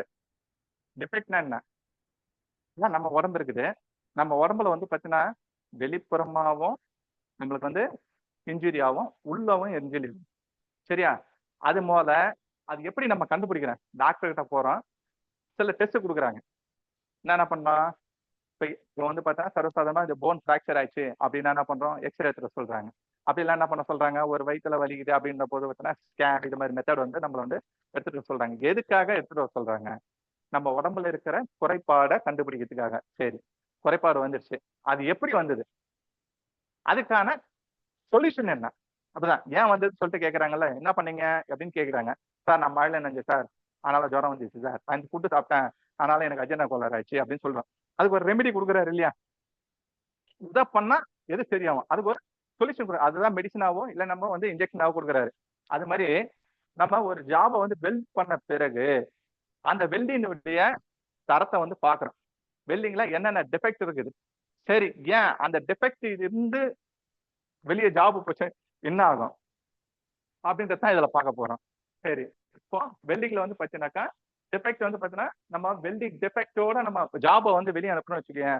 இப்ப 100 கிலோ தாங்கக்கூடிய எடை வைக்கிறோம் அப்படின்னாக்கா அது தாங்கல, வெல்டிங் குறைபாடு இருந்தா என்ன பண்ணா உடைஞ்சிடும். அதனால வந்து பாத்தீங்கன்னா இந்த வெல்டிங் வந்து குறைபாடு இல்லாம வந்து வேலை செய்யணும். அது எப்படி எல்லாம் அவாய்ட் பண்ணணும், என்னென்ன டிஃபெக்ட் எல்லாம் வரும் அப்படின்றத நம்ம பார்க்கலாம். சரி, ஓகே. இப்போ வந்து பாத்தீங்கன்னா குறைபாடோட இருந்துச்சுன்னா என்ன ஆகும் அப்படின்னு சொல்லிட்டு பாக்குறாங்க. ஃபர்ஸ்ட் வந்து பாத்தீங்கன்னா ஒரு பேஸ் மெட்டல் வந்து பாத்தீங்கன்னா ஒரு 10 மெட்டல் இருக்குன்னு வச்சுக்கேன். அதுல வந்து ஒரு நம்ம வெல்ட் அடிக்கிறோம் அப்படின்னாக்கா வெல்ட் அடிக்கும் போது சில குறைபாடுகள் இருக்குது அப்படின்னா அப்ப என்ன பண்ணா அதனுடைய மெட்டீரியலுடைய திக்னஸ் வந்து சேஞ்ச் ஆகும். ரெண்டாவது வந்து பாத்தீங்கன்னா அது ஸ்ட்ரென்த்ல மாற்றம் அடையும். அதுக்கப்புறம் பாத்தீங்கன்னா கெமிக்கல் ப்ராப்பர்ட்டிஸ் வந்து சேஞ்ச் ஆகும். கெமிக்கல் ப்ராப்பர்ட்டிஸ் சேஞ்ச் ஆச்சுன்னா என்ன பண்ணும்? ஜாயிண்ட் வந்து உடையும். அதுக்கப்புறம் பாத்தீங்கன்னாக்கா எலக்ட்ராய்டு வந்து பாத்தீங்கன்னாக்கா கன்சியூம் வந்து வேஸ்ட் ஆகும். யூஸ்ஃபுல்லா அதுன்னா வேஸ்டா வந்து போச்சுன்னு வச்சுக்க என்ன ஆகும்? கம்பெனிக்கு லாஸ் ஆகும். நம்மளே கூட நம்ம வச்சிருக்கணும் என்ன பண்ணா நம்மளுக்கு எக்கனாமிக் வைஸ் பார்த்தோன்னா வந்து நம்ம வந்து பார்த்தோன்னா லாஸ்ல தான் போகும்.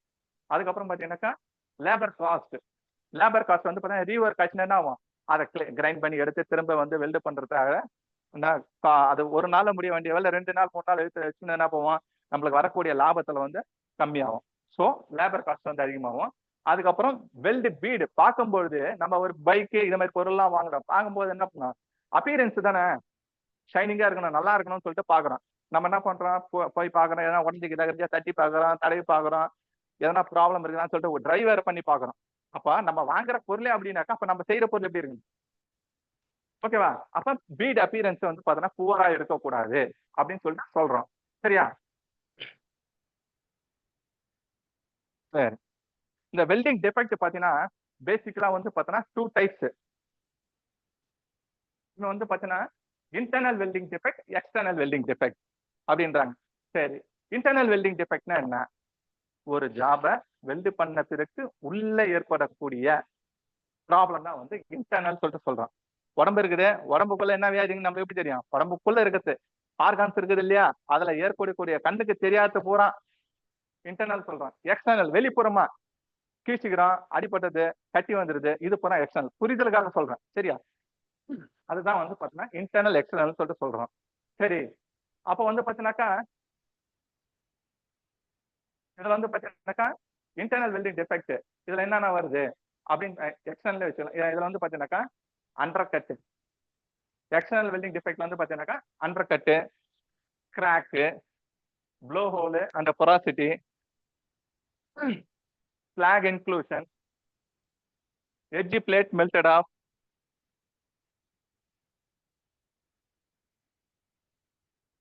excessive convexity or cross thickness, அதுக்கப்புறம் பார்த்தீங்கன்னா incomplete root penetration, excessive root penetration, overlap, mismatching, irregular bead appearance, spatters.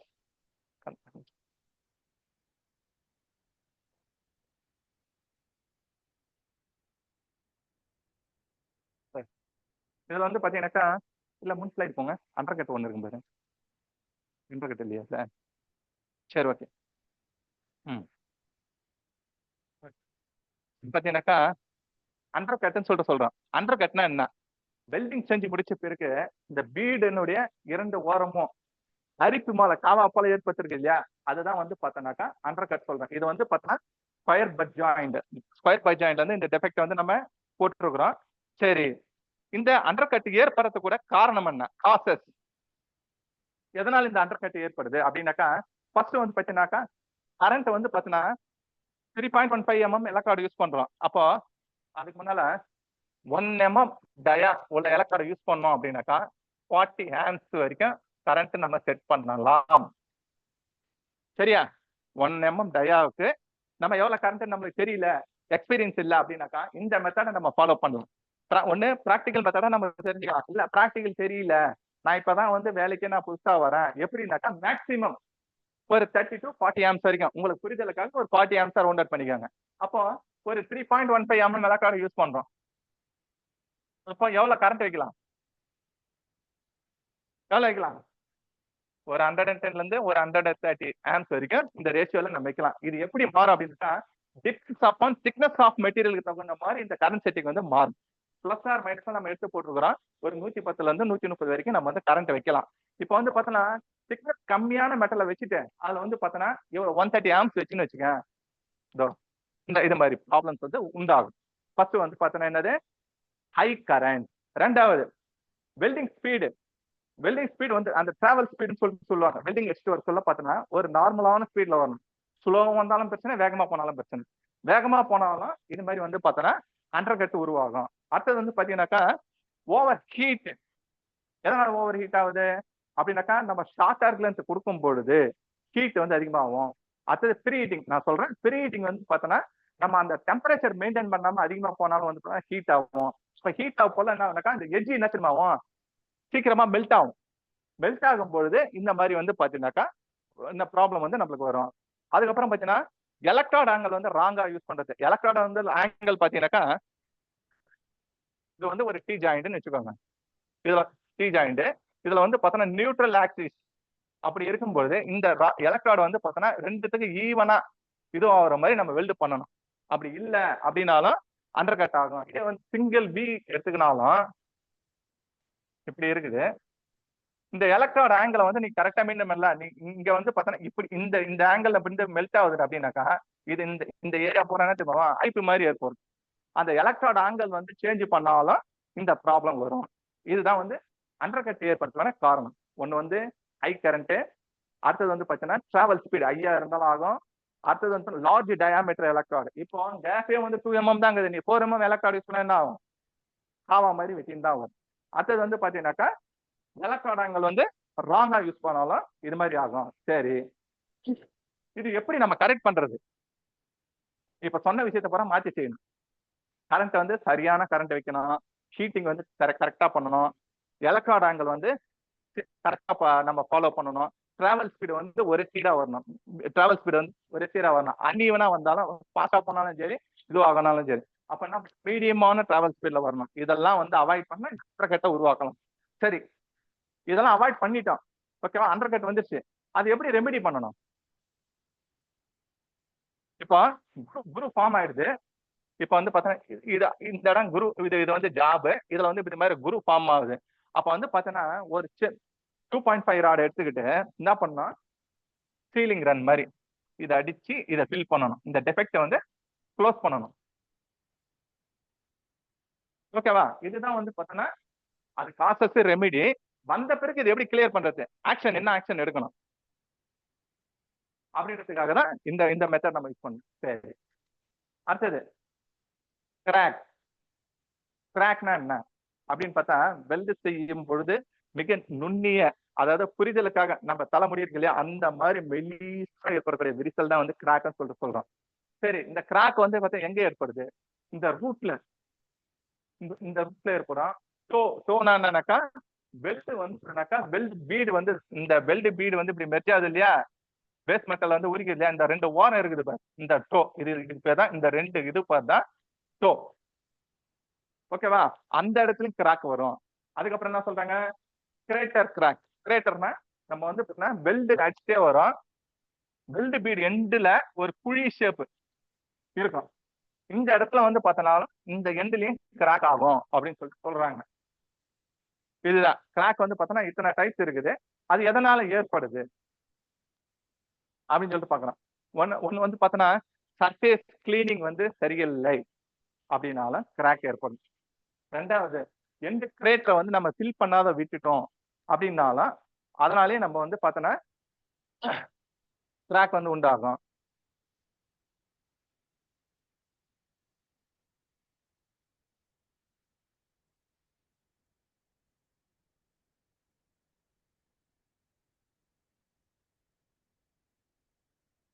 சரி, இப்போ இது ரெண்டு தான் மெயினான ரீசனு.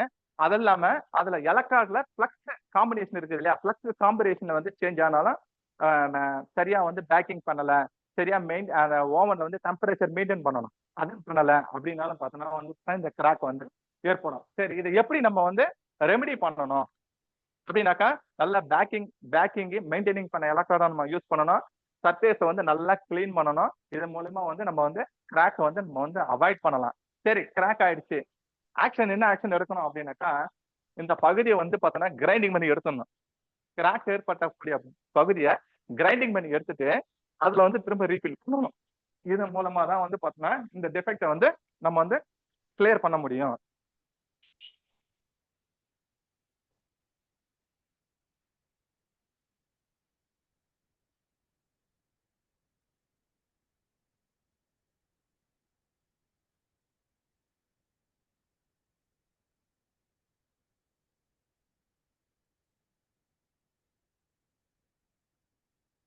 இது ப்ளோ ஹோல்ஸ் ஆர் porosity அப்படின்னு சொல்றாங்க. ப்ளோ ஹோல்ஸ்னா என்னன்னாக்கா, கேஸ் பாக்கெட்ஸ் வந்து உள்ள போய் வெளியே வரும் பொழுது, வெல்டிங் செய்யும் பொழுது ஏர் வந்து உள்ள போயிட்டு ரிலீஸ் ஆகும் பொழுது பார்த்தோன்னா சின்னதா ஒரு பள்ளம் இது இருக்கணும், ஹோல்ஸ். அதை தான் வந்து பார்த்தோன்னா ப்ளோ ஹோல்ஸ்னு சொல்றோம். ஓகேவா, பொராசிட்டினா ஒன்றும் நம்பர் ஆஃப் பின் ஹோல்ஸ். இதே மெத்தட் தான் கேஸ் பாக்கெட்ஸ் வந்து ரிலீஸ் ஆகும்போது பார்த்தோன்னா சின்னதா குண்டு ஊசி அளவுக்கு இருக்கும், பார்த்தோன்னா சின்னதா இருக்கும். அதுதான் வந்து பார்த்தோன்னா பொராசிட்டின்னு சொல்லிட்டு சொல்றோம். இந்த டெஃபெக்ட் தான். இப்போ அந்த பொராசிட்டி ஏற்படுற காரணம் என்ன?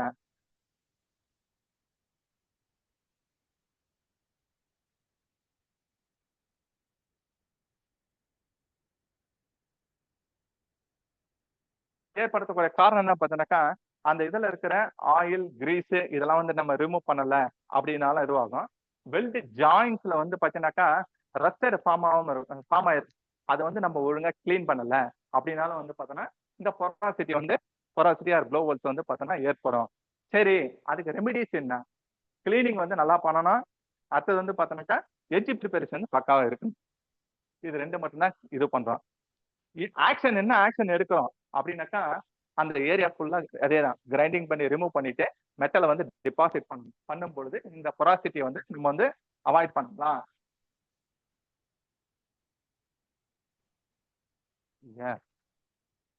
அடுத்தது edge plate melted off. Edge plate melted off வந்து பார்த்தீங்கன்னாக்கா பொதுவா லேப் அண்ட் கார்னர் ஜாயின்ல யூஸ் ஆகும். ஏன் அப்படின்னாக்கா வெல்டிங் பண்ணும் பொழுது பாருங்க, இதுதான் கரெக்ட் ஆக்ஷன், இதுதான் சரியான இதுவு. இந்த ஏரியா வந்து பார்த்தோன்னா இவ்வளவுதான் கவர் ஆகணும், அதை விட்டுட்டு எக்ஸசிவா வந்து மெல்ட் ஆயிருக்குது. இதைதான் வந்து பார்த்தோன்னா எட்ஜி பிளேட் மெல்டட் ஆஃப்னு சொல்லுவோம். இதே இங்க வந்ததுன்னா இது அண்டர் கட்னு சொல்லுவோம். பில்லட்ல மட்டும் பார்த்தோன்னாக்கா இந்த edge plate melted off defect. Okay, இது வந்து எதனால உருவாகுது அப்படின்னு பார்த்தோன்னாக்கா இந்த டயாமீட்டர் ஆஃப் எலக்ட்ரோட வந்து பார்த்தீங்கன்னா சரியான டயாமீட்டரை யூஸ் பண்ணணும், தேர்ந்தெடுக்கணும். இப்ப இந்த கேப் வந்து இருக்குது, ஒரு 3 mm கேப் இருந்தா 5 mm எலக்ட்ரோட யூஸ் பண்ணனாக்கா பிஃபோரா இந்த எட்ஜஸ் எல்லாம் வந்து மெல்ட் ஆயிடுது. ஓகேவா, அதனால ஏற்படுது. ரெண்டாவது வந்து பார்த்தோன்னா ஹை கரண்ட். மூணாவது வந்து பார்த்தோன்னா எலக்ட்ரோட ஆங்கிள். எலக்ட்ரோட ஆங்கிள் பார்த்தீங்கன்னாக்கா இது வந்து இந்த இதுல வந்து நியூட்ரல் ஆக்சிஸ். இதை வந்து பார்த்தோன்னா இந்த இந்த இதுல இப்படித்தான் வைக்கணும் இல்ல இப்படி மேல தூக்கி வச்சுட்டு அப்படின்னா இந்த ஏரியா ஃபில்லட் ஆகாது, இந்த ஏரியா பூரா அடிச்சுன்னு போற மாதிரி போயிடும். இதைதான் வந்து பார்த்தோன்னா எட்ஜி பிளேட் மெல்டட் ஆஃப்னு சொல்லிட்டு சொல்றோம். ஸோ இதை எப்படி ரெக்டிஃபை பண்றது அப்படின்னாக்கா ப்ராப்பரான கரண்ட் செட் பண்ணோம், ப்ராப்பரான டயாமீட்டர் ஆஃப் எலக்ட்ராய்டு யூஸ் பண்ணோம், சரியான ஆங்கிள் வந்து நம்ம யூஸ் பண்ணோம். சரி, இப்போ இந்த டெஃபெக்ட் வந்து ஏற்பட்டுருச்சு. ஆக்ஷன் என்ன ஆக்ஷன் எடுக்கணும்னாக்கா அந்த ஏரியாவை வந்து கிளீன் பண்ணிட்டு திரும்ப என்ன பண்ணோம், ஒரு பீடு மாதிரி அடிச்சு அந்த இது வந்து நம்ம கிளியர் பண்ணணும். இதுதான் எட்ஜி பிளேட் மெல்டட் ஆஃப். அது ஸ்லாக் இன்க்ளூஷன். ஸ்லாக் இன்க்ளூஷன்னா என்னன்னாக்கா நம்ம வெல்ட் செய்யும் பொழுது அந்த எலக்ட்ரால இருக்கிற ஃப்ளக்ஸ், இந்த ஃப்ளக்ஸ் வந்து உருகுது இல்லையா, உருகிட்டு மேல கூறிய அந்த ஸ்லாக் அதாவது கறி மாதிரி மேல படிஞ்சுன்னு வருது இல்லையா, அது வந்து என்னன்னாக்கா உள்ள என்ட்ராப் ஆயிடும், நின்றுச்சுன்னா அந்த இதுக்கு பேர் தான் ஸ்லாக் இன்க்ளூஷன் சொல்லிட்டு சொல்றோம். சரி, இது ஏற்படக்கூடிய காரணம் எதனால ஏற்படுது, ஸ்லாக் இன்க்ளூஷன் எதனால ஏற்படுது? ஒண்ணு வெல்டிங் ஜாயின்ட்ல வந்து பார்த்தோன்னா சரியான கிளீனிங் இல்லை நல்லா ஆகும். ஏன்னா இப்ப என்னன்னாக்கா நம்ம வந்து சேம்பர் எடுக்கிறோம் இல்லையா, கேஸ் கட்டிங்ல எடுக்கிறோம், ஆக்ஸ் ஆங்கிள் எடுக்கிறோம், ஃபைலிங் கிரைண்டிங் மெத்தட் இருக்கும் இல்லையா, இப்போ அது மாதிரி பண்ணும் பொழுது அப்போ அந்த ஸ்லாகை வந்து நம்ம சரியா கிளீன் பண்ணல அப்படின்னா உள்ள வந்து தங்கிடும் ஒண்ணு. ரெண்டாவது வந்து பார்த்தோன்னா இந்த இது வந்து பார்த்தோன்னாக்கா லோ கரண்ட் வச்சு அடிக்கும் பொழுது ஸ்லாகும் உள்ள நிற்கும். அப்போ வந்து இது எப்படி இது முன்னாடிய ரெமெடி என்ன பண்ணணும் அப்படின்னாக்கா ப்ராப்பர் கிளீனிங் பண்ணணும், சரியான கரண்ட் யூஸ் பண்ணணும். இது ரெண்டுத்தையும் வச்சு என்ன அப்போ இந்த டெஃபெக்ட் வந்துச்சு என்ன பண்ணாக்கா ஒன்னு கிரைண்டிங் பண்ணி எடுக்கணும், மேல இருந்தா கிரைண்டிங் பண்ணி எடுத்துக்கலாம், உள்ள இருக்குன்னா கவுசிங் கார்பன் எலக்ட்ராய்டை யூஸ் பண்ணி ஆர்க்கை கிரியேட் பண்ணி ஏரை வந்து தள்ளும். கார்பன் எலக்ட்ராய்டு வைக்கும் போது ரெட் டாட் கண்டிஷன் ஆகும், ஒரு எக்ஸ்டர்னல் ஃபோர்ஸ் வீக் ஆயிடுது இல்லையா, ரெட் டாட் கண்டிஷன் வீக் ஆயிடுது இல்லையா, அப்போ ஒரு அதிகப்படியான ப்ரெஷர் வரும்போது என்ன பண்ணா அந்த இடத்துல மெட்டல் ரிமூவ் ஆகும். அப்போ அது மாதிரி ரிமூவ் பண்ணிட்டு நம்ம அதுக்கப்புறம் எல்பிஐ இன்ஸ்பெக்ஷன் பார்த்துட்டு அதுக்கப்புறம் வந்து நம்ம கிளியர் பண்ணணும். இங்க எக்ஸசிவ் ரெயின்ஃபோர்ஸ்மெண்ட்னா என்ன அப்படின்னு சொல்லிட்டு நான் லாஸ்ட் கிளாஸ் பார்த்தேன். ரெயின்ஃபோர்ஸ்மெண்ட்னா சர்ஃபேஸ் ஆஃப் தி பேஸ்மெண்ட்லக்கும் சர்ஃபேஸ் ஆஃப் தி வெல்டுக்கும் வெல்டினுடைய மேற்பகுதிக்கு மெட்டலுடைய மேற்பகுதிக்கு இல்ல இந்த இன்பிட்வீன் டிஸ்டன்ஸ் தான் வந்து பார்த்தோன்னா ரெயின்ஃபோர்ஸ்மெண்ட் சொல்றோம். சரியா, இங்க வந்து பார்த்தோன்னா எக்ஸசிவ் ரெயின்ஃபோர்ஸ்மெண்ட் சொல்றாங்க. அப்போ 10 mm ஒரு ஜாபை வந்து பார்த்தோன்னா வெல்டு அடிக்கிறோம் அப்படின்னாக்கா இப்போ 1 mm இருக்கலாம் ரெயின்ஃபோர்ஸ்மெண்ட். இப்போ இது ரெண்டுத்துக்கும் உள்ள டிஸ்டன்ஸ் எவ்வளவு இருக்கணும்ன்றாங்க, அதிகப்படியா 1 mm இருந்தா கரெக்ட் அப்படின்றாங்க. சரி, இந்த எக்ஸசிவ் ரெயின்ஃபோர்ஸ்மெண்ட் எதனால உருவாகுது அப்படி பார்த்தீங்கன்னாக்கா ஒண்ணு வந்து பார்த்தோன்னா கரண்ட் வந்து பார்த்தோன்னா கம்மியா வச்சு அடிக்குது. கம்மியா வச்சு அடிச்சா என்ன போறோம், நல்லா ஸ்பீடு பிரேக்கர் மாதிரி ஆகிடும். அடுத்தது டயாமீட்டர் ஆஃப் எலக்ட்ராய்டு வந்து பார்த்தோன்னா அதிகப்படியா நம்ம யூஸ் பண்றோம் அப்படின்னாலும் வந்து பார்த்தோன்னா இந்த ப்ராப்ளம் வந்து ஆகும். ரெண்டாவது டிராவல் ஸ்பீடு ஸ்லோவா வந்தாலும் பார்த்தோன்னாக்கா இந்த ரெயின்ஃபோர்ஸ்மெண்ட் வந்து அதிகமாகும். இதனால என்ன ப்ராப்ளம் அப்படின்னாக்கா வந்து பார்த்தோன்னா லோ கரண்ட் வச்சுன்னு வச்சுங்க ப்ராப்பரா ஃபியூஷன் ஆகாது, இப்போ அதனுடைய லோடிங் கெப்பாசிட்டி ஆகுது, கம்மியாகுது ஒண்ணு. அடுத்தது வந்து பார்த்தீங்கன்னாக்கா டிராவல் ஸ்பீடு வந்து ரொம்ப ஸ்லோவா வரும். ஸ்லோவா வந்தனாக்கா அப்ப என்ன ஆகுனா ஒரே இடத்துல டெபாசிட் ஆகும்போது அதனுடைய ஹைட் வந்து ரைஸ் ஆகுது. ஆச்சா, இந்த மாதிரி காரணத்தால வந்து பார்த்தீங்கன்னா எக்ஸசிவ் ரெயின்ஃபோர்ஸ்மெண்ட் ஆகுது. இதனால என்ன எஃபெக்ட் அப்படின்னு சொல்லிட்டு பார்த்தோம் இல்லையா? இப்போ அது இல்லாம பார்த்தோன்னாக்கா எலக்ட்ராய்டு வந்து வேஸ்ட் ஆகுது. அதுக்கப்புறம் டைம் வேஸ்ட் ஆகுது. அதை ரிமூவ் பண்ற பாரு லேபர் காஸ்டும் வந்து எக்ஸஸ் ஆகுது. இது எப்படி ரெமிடிஸ் என்ன அப்படின்னு பார்த்தீங்கன்னாக்கா சரியான டயாமீட்டர் எலக்ட்ராய்டை சூஸ் பண்ணணும். கரண்ட் செட்டிங் வந்து கரெக்டா வைக்கணும். இது டிராவல் ஸ்பீடு வந்து பார்த்தோன்னாக்கா ஒரு யூனிஃபார்மா வரணும். இதன் மூலமா வந்து பார்த்தீங்கன்னாக்கா வந்து பார்த்தீங்கன்னா இந்த எக்ஸசிவ் ரெயின்ஃபோர்ஸ்மெண்ட்டை வந்து நம்ம கிளியர் பண்ணலாம். அதான் நெக்ஸ்ட் ஸ்லைட். நெக்ஸ்ட் ஒரு ஸ்லைட் போங்க. சொல்லுங்க. ஒரு ஸ்லைட் காணும். போங்க போங்க.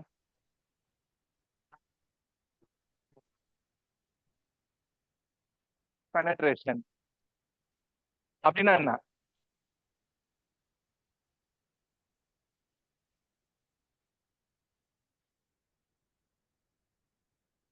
பெனட்ரேஷன் இப்போ ஒரு ஜாபை வெல்டு பண்றோம்.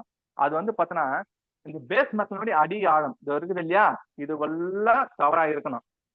அதுதான் கரெக்டான பெனட்ரேஷன். பெனட்ரேஷனா depth of fusion zone is called penetration. Weld செய்யக்கூடிய உலோகத்தின் அடிப்பகுதி வரைக்கும் உருக்கி இணைக்கிறது பேரு பெனட்ரேஷன். ஓகேவா? லேக் ஆஃப் பெனட்ரேஷன் என்ன? அடிப்பகுதி மட்டும் இல்ல, அதுக்கு முன்கூட்டியே வந்து நிக்குது. இந்த டெஃபெக்ட் தான் வந்து பார்த்தோன்னா லேக் ஆஃப் பெனட்ரேஷன் சொல்றோம். இது வந்து பட் ஜாயின்ல, இது வந்து பில்லட் ஜாயின்ல. நம்ம விஷுவலா பார்க்கும்போது என்ன தெரியும்னாக்கா கரெக்டாக தெரியும். இந்த பட் ஜாயின்ல திருப்பி பார்த்தோன்னு வச்சுக்க, ஜாயின்ட் பட்ல வந்து பார்த்தீங்கன்னா பேக் சைடு வந்து பார்த்தீங்கன்னா வெறும் ஸ்லாக் தான் இருக்கும். அப்போ அதை ஸ்லாகை கிளியர் பண்ண எப்படி இருக்கணும்? வெல்டு பீடு மாதிரி இருக்கணும். நேர் அபவுட் பார்த்தா ஒரு 1 mm வரைக்கும் இருக்கலாம். அப்படி இல்லை அப்படின்னாக்கா வந்து பார்த்தா அதான் லேக் ஆஃப் பெனட்ரேஷன் சொல்றாங்க. சரி, இது எதனால வந்து பார்த்தோன்னா ஏற்படுது?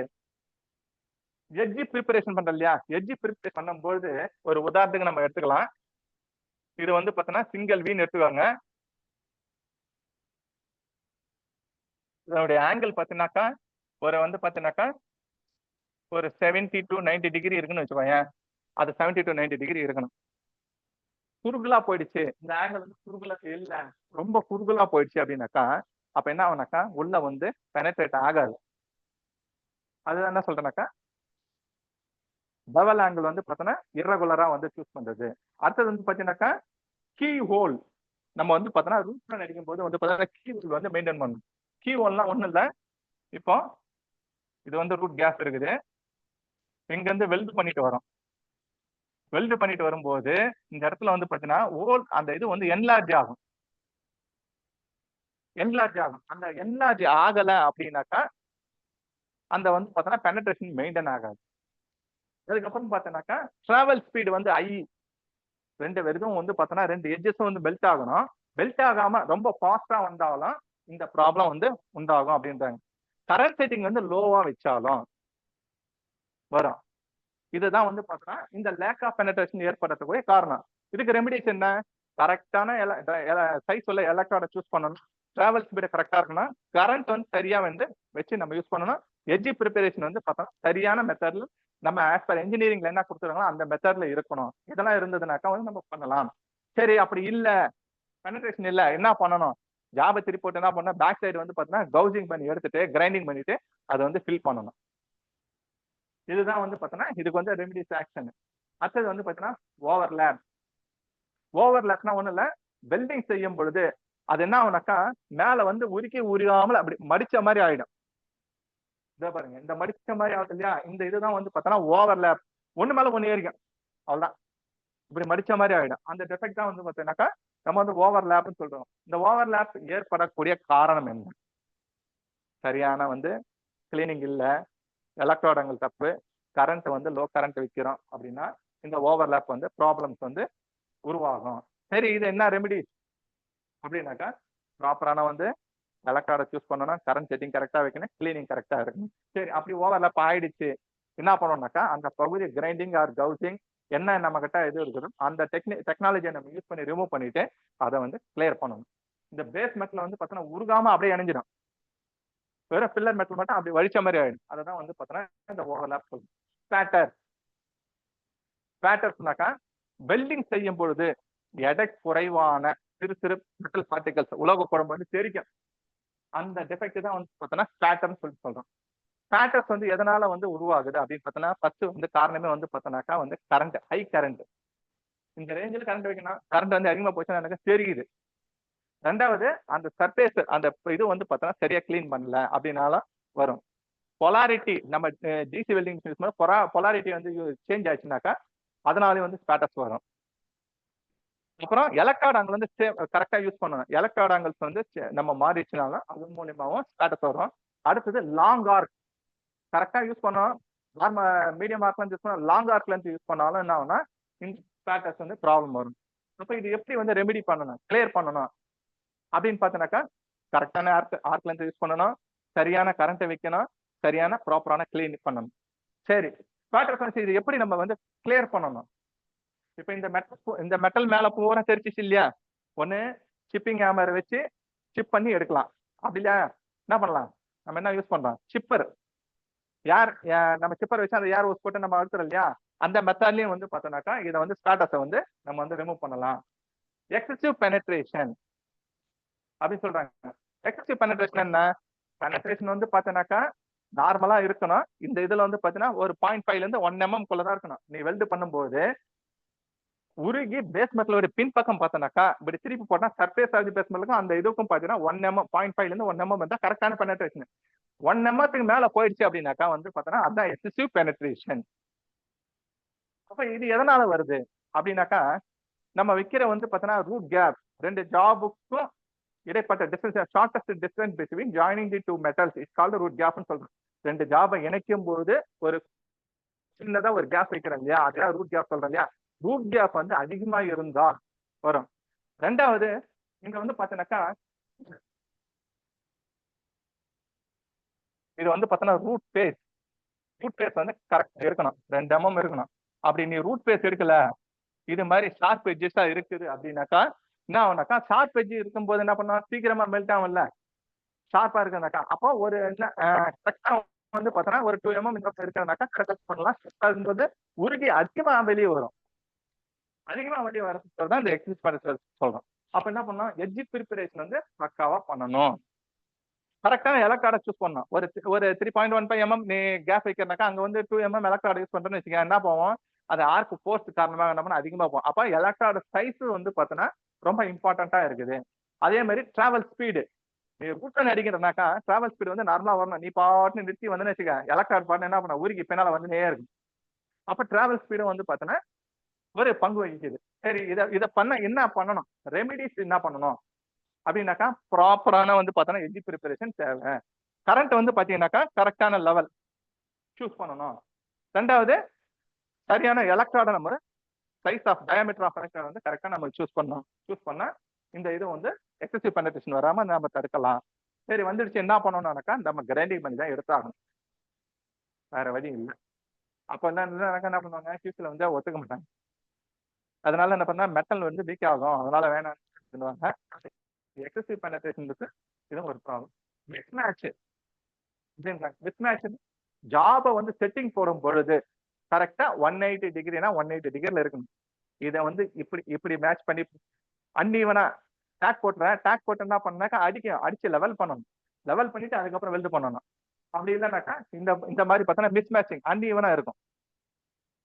அதான் சொல்லலாம். இது எதனாலனாக்கா முழுக்க வந்து பார்த்தோன்னா நம்ம ஃபேப்ரிக் நம்ம பண்ற தப்பு தான். இது வந்து பார்த்தோன்னா எல்லாமே நம்ம பண்றதுதான். இதுல மேக்சிமம் பார்த்தா ஃபிட்டிங் போடும்போது இந்த லெவலிங் பாக்குறது கிடையாது. அப்ப என்ன ஆனாக்கா அன்ஈவனா இருக்கும். அன்ஈவனா இருக்கும்போது ப்ராப்பரான ஃபியூசன் ஆகாது. ஒரு சைடு மட்டும் நல்லா வெல்ட் ஆகும், ஒரு சைடு வந்து வெல்ட் ஆகாது. இப்ப 100 கிலோ வெயிட் தாங்கன்னா மேல இருந்து பம்ப் வெயிட் தாங்காது. ஏன்னா ஒரு சைடு மட்டும் தானே நல்லா மெல்ட் ஆகுது, ஒரு சைடு வந்து என்ன ஆகுது, மெல்ட் ஆகல. ஸோ இதுதான் வந்து மிஸ் மேட்ச்னு சொல்றோம். Uneven bead appearance. இப்போ இது ஒண்ணு இல்ல, வெல்டிங் செஞ்சது பிறகு வெல்டு பீடினுடைய மேல் பகுதி எப்படி தோற்றம் எப்படி இருக்குது பாக்குறதுக்கு நல்லா இருக்கணும், கரெக்டா இருக்கணும். அப்படி இல்லை அப்படின்னாக்கா வந்து பார்த்தோன்னா இது பார்த்தோன்னா எந்த அளவுக்கு இருக்கும் பார்க்கும்போது நம்மளே ஜாப் வாங்க மாட்டோம். இது எதனால ஏற்படுது, எலக்ட்ராடு வந்து பார்த்தோன்னா கரெக்டான கரண்ட்டை யூஸ் பண்ணணும், யூனிஃபார்ம் டிராவல் ஸ்பீடு யூஸ் பண்ணணும், சரியான ஆர்க் லென்த் யூஸ் பண்ணணும். அப்படி யூஸ் பண்ணல அப்படின்னாக்கா இந்த ப்ராப்ளம்ஸ் எல்லாமே உருவாகும். இதுதான் வந்து பார்த்தீங்கன்னா அன்ஈவன் பீட் அப்பியரன்ஸ். சரியா, ஓகே. நெக்ஸ்ட்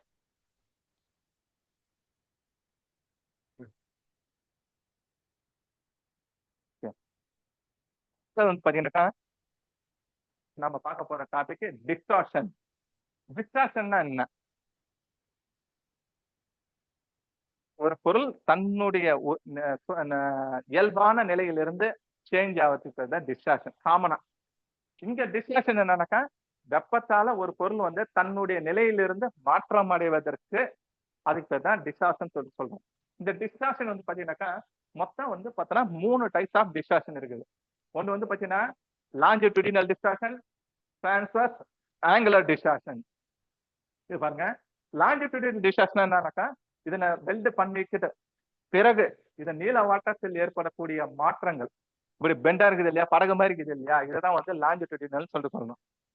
டிரான்ஸ்வர்ஸ் இது வந்து பாத்தீங்கன்னா இங்க கொடுத்துருக்காங்க பாருங்க, அகல வாட்டத்துல இப்படி இதாவது இல்லையா, இது வந்து பாத்தீங்கன்னா டிரான்ஸ்வர்ஸ் சொல்றேன். ஆங்குலர் டிஸ்டார்ஷன் இது வந்து பாத்தீங்கன்னாக்கா, நம்ம டி ஜாயிண்ட் ஒரு புரிதலுக்காக டி ஜாயிண்ட் வச்சு இருந்தனாக்கா 90 டிகிரி இருக்கணும்.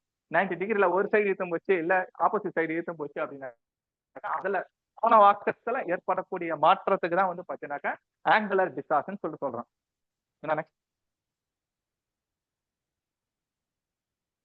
சரி, இந்த டிஸ்டார்ஷன் ஏற்படுறதுக்கு காரணங்கள் என்ன அப்படின்னு சொல்லிட்டு பாக்கலாம். இந்த டிஸ்டார்ஷன் ஏற்படுத்தக்கூடிய காரணங்கள் பார்த்தீங்கன்னா, ஃபர்ஸ்ட் டிசைன்ல ப்ராப்ளம் இருந்தால் கண்டிப்பா இந்த டிஸ்டார்ஷன் உண்டாகும். பேரண்ட் மெட்டல் வெல்டு செய்யறோம் இல்லையா, அதான் வந்து பேரண்ட் மெட்டல் ஆர் பேஸ் மெட்டல்னு சொல்றோம். அந்த பேஸ் மெட்டல்ல காம்போசிஷன், கெமிக்கல் காம்போசிஷன் இருக்குது இல்லையா, அதுல மாற்றங்கள் ஏற்பட்டாலும் இல்ல அன்இவனான வந்து இப்ப ஜாபை வந்து நம்ம ஒரு 10 mm ஒரு 12 mm வந்து ஜாயின் பண்றோம் அப்படின்னு அந்த வேரியேஷன்ஸாலையும் நமக்கு வந்து பார்த்தோம்னா இந்த டிஸ்டார்ஷன்ஸ் வந்து உண்டாகும். அதுக்கப்புறம் ப்ரிப்பரேஷன் அந்த செட்டப் ஜாயிண்ட் வந்து பார்த்தோன்னாக்கா இந்த எட்ஜ் ப்ரிப்பரேஷன் சொல்றேன், சிங்கிள் வி டபிள்யூ இது மாதிரிலாம் எடுக்கிறோம். எடுத்து அதை வந்து கிளியரா எடுக்கணும். எடுத்துட்டு செட்டிங் போடும்போது பார்த்தோன்னாக்கா கரெக்டா இருக்கணும், பேரலா இருக்கணும். அது இல்லை அப்படி தூக்கிட்டு இருக்கனால வெல்ட் அடிக்கும் போது ஹீட்டால என்ன பண்ணும், இழுத்தும் போயிடும். அப்போ அதான் சொல்றாங்க, என்ன சொல்றாங்க, joint preparation and setup, fit up setup எல்லாம் சேம் மீனிங் தான். அது மாதிரி இருந்தாலும் அப்புறம் அசம்பிளி சேம். டிபாசிஷன் டெக்னிக், அது டிபாசிஷன் டெக்னிக்னா ஒன்று வந்து பார்த்தீங்கன்னாக்கா வெல்டிங் வந்து பார்த்தீங்கன்னாக்கா காமனா வந்து பார்த்தோன்னா எல்லாமே என்ன பண்ணணும்னா லெஃப்ட் சைடில் ஆரம்பிச்சு ரைட் சைடில் முடிப்போம். என்ன பண்ணா இப்படி திருப்பி ரைட் சைட்ல இருந்து லெஃப்ட் சைடு ஆகும்போது என்னன்னாக்கா மெட்டல் டிபாசிஷன் வந்து அதிகமாகும். அதனாலேயும் வந்து பார்த்தோன்னாக்கா வந்து பார்த்தோன்னா இந்த டிஸ்டார்ஷன் ஏற்படும்ன்றாங்க. வெல்டிங் சீக்வன்ஸ் இதை நான் ஸ்டெப் பை ஸ்டெப்பா சொல்றேன். அன்பேலன்சிங் ஹீட்டிங் அபவுட் நியூட்ரல் ஆக்சிஸ். இப்ப வெல்டிங் செய்யும் பொழுது ஒரு டீ ஜாயின் பண்றோம்னாக்கா அதனுடைய நியூட்ரல் ஆக்சிஸுக்கு வச்சு நம்ம வெல்டு பண்ணணும். அப்படி இல்ல ஹீட் டிஸ்ட்ரிபியூஷன் வந்து அன்இவனா ஆகிறதால வந்து பார்த்தோன்னாக்கா இந்த டிஸ்டார்ஷன் ஏற்படும் சொல்றாங்க. அதுக்கப்புறம் பார்த்தீங்கன்னாக்கா ரிஸ்டைன்ட் இம்போஸ்ட்னு சொல்றாங்க. அது வந்து சரி, இதை நான் இது வர நம்ம அந்த டிராயிங் காட்டிக்கிறேன். ஓகே, வந்து பாத்தீங்கன்னா நம்ம எதனால ஏற்படுதுன்னு சொல்றோம், அதை எப்படி எல்லாம் நம்ம கண்ட்ரோல் பண்ணலாம் அப்படின்னு சொல்லிட்டு சொல்றாங்க. இங்க வந்து பாத்தீங்கன்னா ரெடியூசிங் தி எஃபெக்ட் சின்கேஜ், அந்த சின்கேஜை வந்து கம்மி பண்றதின் மூலமா டிஸ்டார்ஷனை கண்ட்ரோல் பண்ணலாம் அப்படின்றாங்க. Making sinkage of reduce the distortion, அந்த சின்கேஜ் வந்து நம்மளாம் வந்து உருவாக்குறது, அதன் மூலமாவும் கண்ட்ரோல் பண்ணலாம் அப்படின்றாங்க. பேலன்சிங் சின்கேஜ்னாக்கா வந்து பாத்தீங்கன்னாக்கா ஒரு சைடு வெல்ட் அடிக்கிறோம், அப்போ ரூட் கேப் வைக்கிறோம்னு வச்சுக்கோங்க. ஒரு உதாரணத்துக்கு ஒரு சைடு வந்து 2 mm வைப்போம், ஒரு சைடு வந்து 3 mm வைப்போம். ஏன்னா 2 mm சைடுல ஆரம்பிக்கும் பொழுது இந்த ஜாப் என்ன பண்ண சின்கேஜ் ஆகினே வரும். அதுதான் வந்து பார்த்தோன்னாக்கா பேலன்சிங் சின்கேஜ் சொல்றாங்க.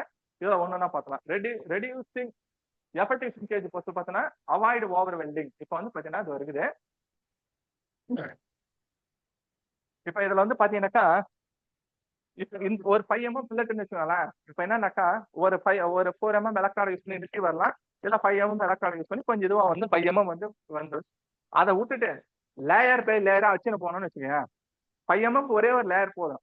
அதை விட்டுட்டு 3.15 அடிச்சு 4 mm அடிச்சு இல்ல 3.15 2 லேயர் அடிக்கிறோம்னாக்கா அப்ப என்ன பண்ணோம், ஹீட் வந்து அதிகப்படியான ஹீட்டால வந்து பார்த்தோம்னாக்கா ஆயிடும். ஸோ அதை தான் சொல்றாங்க அவாய்டிங் ஓவர் வெல்டிங், அதிகப்படியான ரன் வந்து அடிக்கக்கூடாது அப்படின்றாங்க. சரி, அடுத்தது use of proper edge preparation and fit அப்னு சொல்றாங்க. இப்போ பெவல் எடுக்கிறோம், பெவல் எடுக்கும் போது கரெக்டான ஆங்கிள், கரெக்டான வந்து பார்த்தோன்னாக்கா பேக்கிங் பார் வெல்டிங் செய்யும் போது பேக் சைட்ல வந்து பார்த்தோன்னா டிஸ்டார்ஷன் ஆகாததுக்காக நம்ம வந்து ஒரு இது மாதிரி ஸ்டிப்னர் மாதிரி கொடுப்போம்.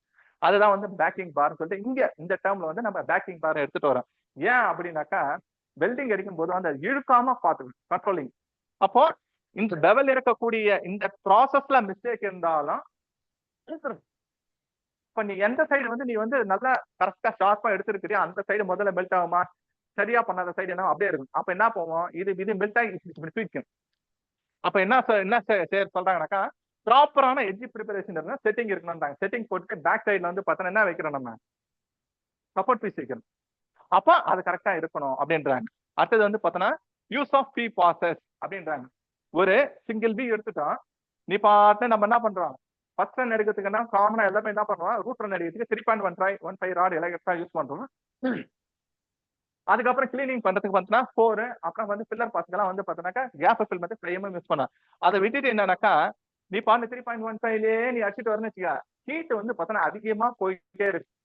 இப்ப அந்த ஹீட் டிஸ்ட்ரிபியூஷனாலையும் பார்த்தோன்னாக்கா இந்த இது வந்து பார்த்தோன்னா டிஸ்டார்ஷன் ஏற்படும். அப்போ இதை என்ன பண்ணணும், அதுதான் வந்து பார்த்தீங்கன்னாக்கா கரெக்டான வெல்டிங் பண்ணணும். First root pass, hot pass, cover pass, filler pass, இதோட முடிச்சுக்கணும். அதை விட்டுட்டு நான் 3.15 தான் நம்ம அடிச்சுனே இருப்போம் அப்படின்னாக்கா இன்னும் பண்ண முடியாது. அதுதான் வந்து பார்த்தீங்கன்னாக்கா இந்த இது மெத்தட் வந்து நம்ம யூஸ் பண்ணணும். கண்டானே. அடுத்தது டீப் பெனட்ரேஷன் ஃபில்லட் வெல்டு. இப்போ என்னன்னாக்கா வெல்டு வந்து நம்ம அடிக்கிறோம், இது வந்து நியூட்ரல் ஆக்சிஸ். இப்போ இந்த இந்த ஜாப் மேல இருக்கிற ஜாப்னுடைய சென்ட்ரல் லைனும் இந்த சென்ட்ரல் லைனும் மெர்ஜ் பண்ண மாதிரி அடிக்கணும். அப்படி இல்ல வெல்டு பண்ணல, ஏதோ ஒரு சைடு மட்டும் நம்ம வெல்டு அடிக்கணும்னாக்கா இழுத்துரும் ஜாப். எந்த சைடு நீ எக்ஸசிவா அடிக்கிறியோ அந்த சைடு என்ன பண்ணும், இழுத்துரும். சோ அது மாதிரி பண்ணாம நியூட்ரல் ஆக்சிஸ்ல வந்து வெல்டு பண்ணணும் அப்படின்றாங்க. கண்ட்ரோல் பண்ணலாம், இந்த நியூட்ரல் ஆக்சிஸ்ல வெல்டு பண்றது மூலம் கண்ட்ரோல் பண்றோம். Use intermediate welding. ஒண்ணு இல்ல, இன்டர்மீடியட் வெல்டிங்ல வந்து பாத்தீங்கன்னா 2 டைப் இருக்குது. ஒன்னு வந்து செயின் இன்டர்மீடியட், ஒன்னு வந்து ஸ்டாகர் இன்டர்மீடியட். செயின் இன்டர்மீடியட்னா என்னன்னாக்கா இத மாதிரி பிரிச்சிடுறோம், ஆப்போசிட் ஆப்போசிட்.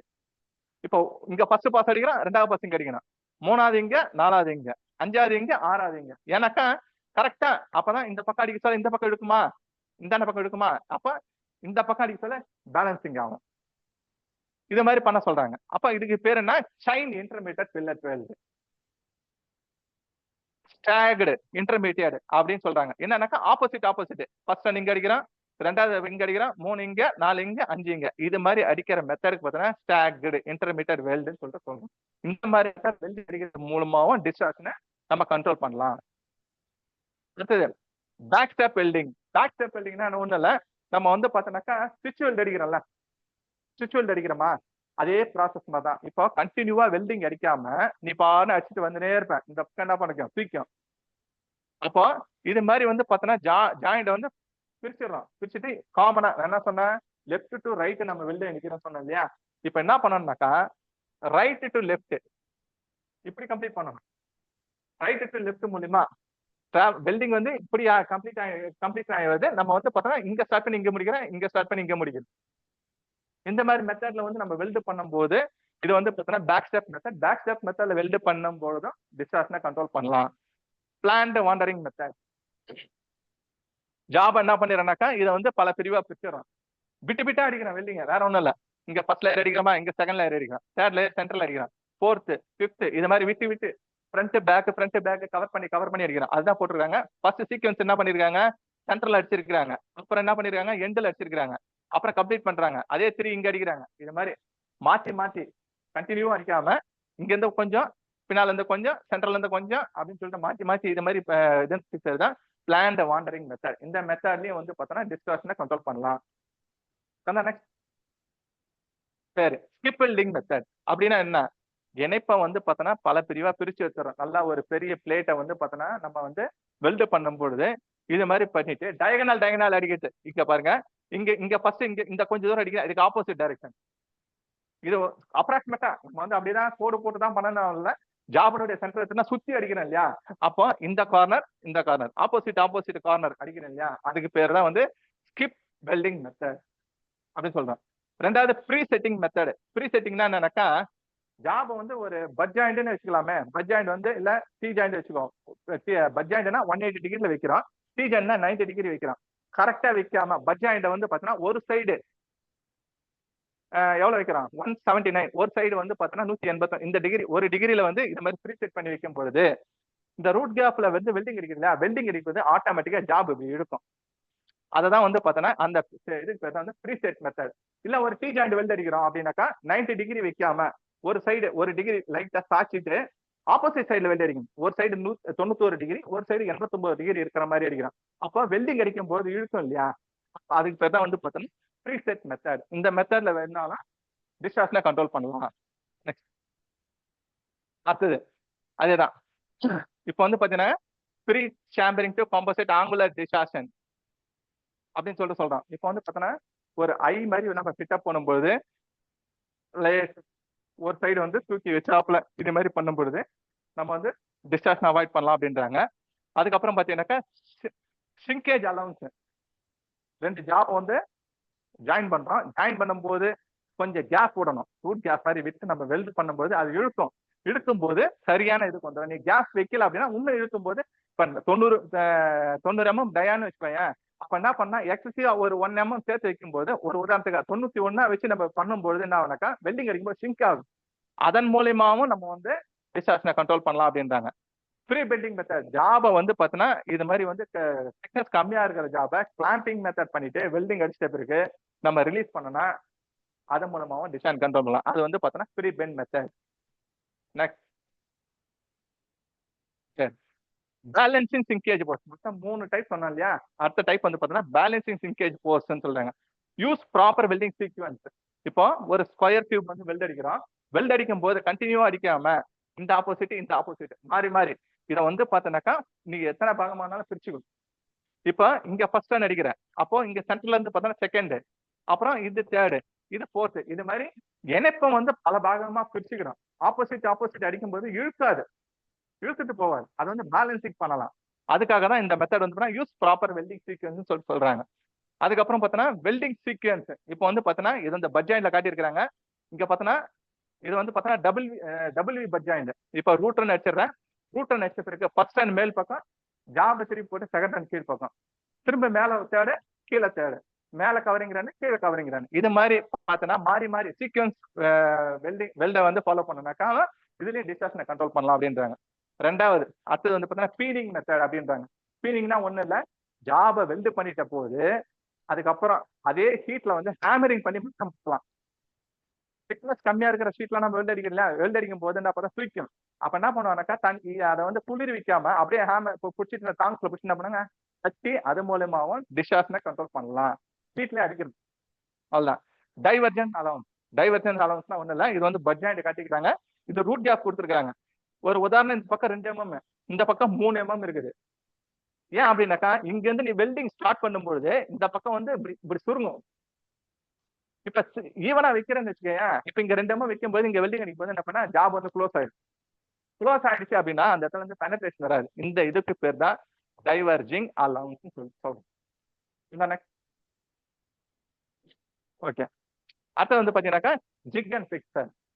நம்ம ஜிக் அண்ட் பிக்சர் என்ன பண்ணுதுனாக்கா நம்ம எந்த ஜாபை வெல்ட் பண்ணணுமோ அதை வந்து என்ன பண்ண கிளாம்பிங் மெத்தட்ல போட்டு டைட் பண்ணிடுறோம். டைட் பண்ணிட்டு வெல்டிங் அடிக்கும் பொழுது என்ன அது வந்து இழுக்காது. இது மூலமா வந்து ஜிக் அண்ட் பிக்சர் யூஸ் பண்ணி வெல்டிங் அடிக்கிறது மூலமாவும்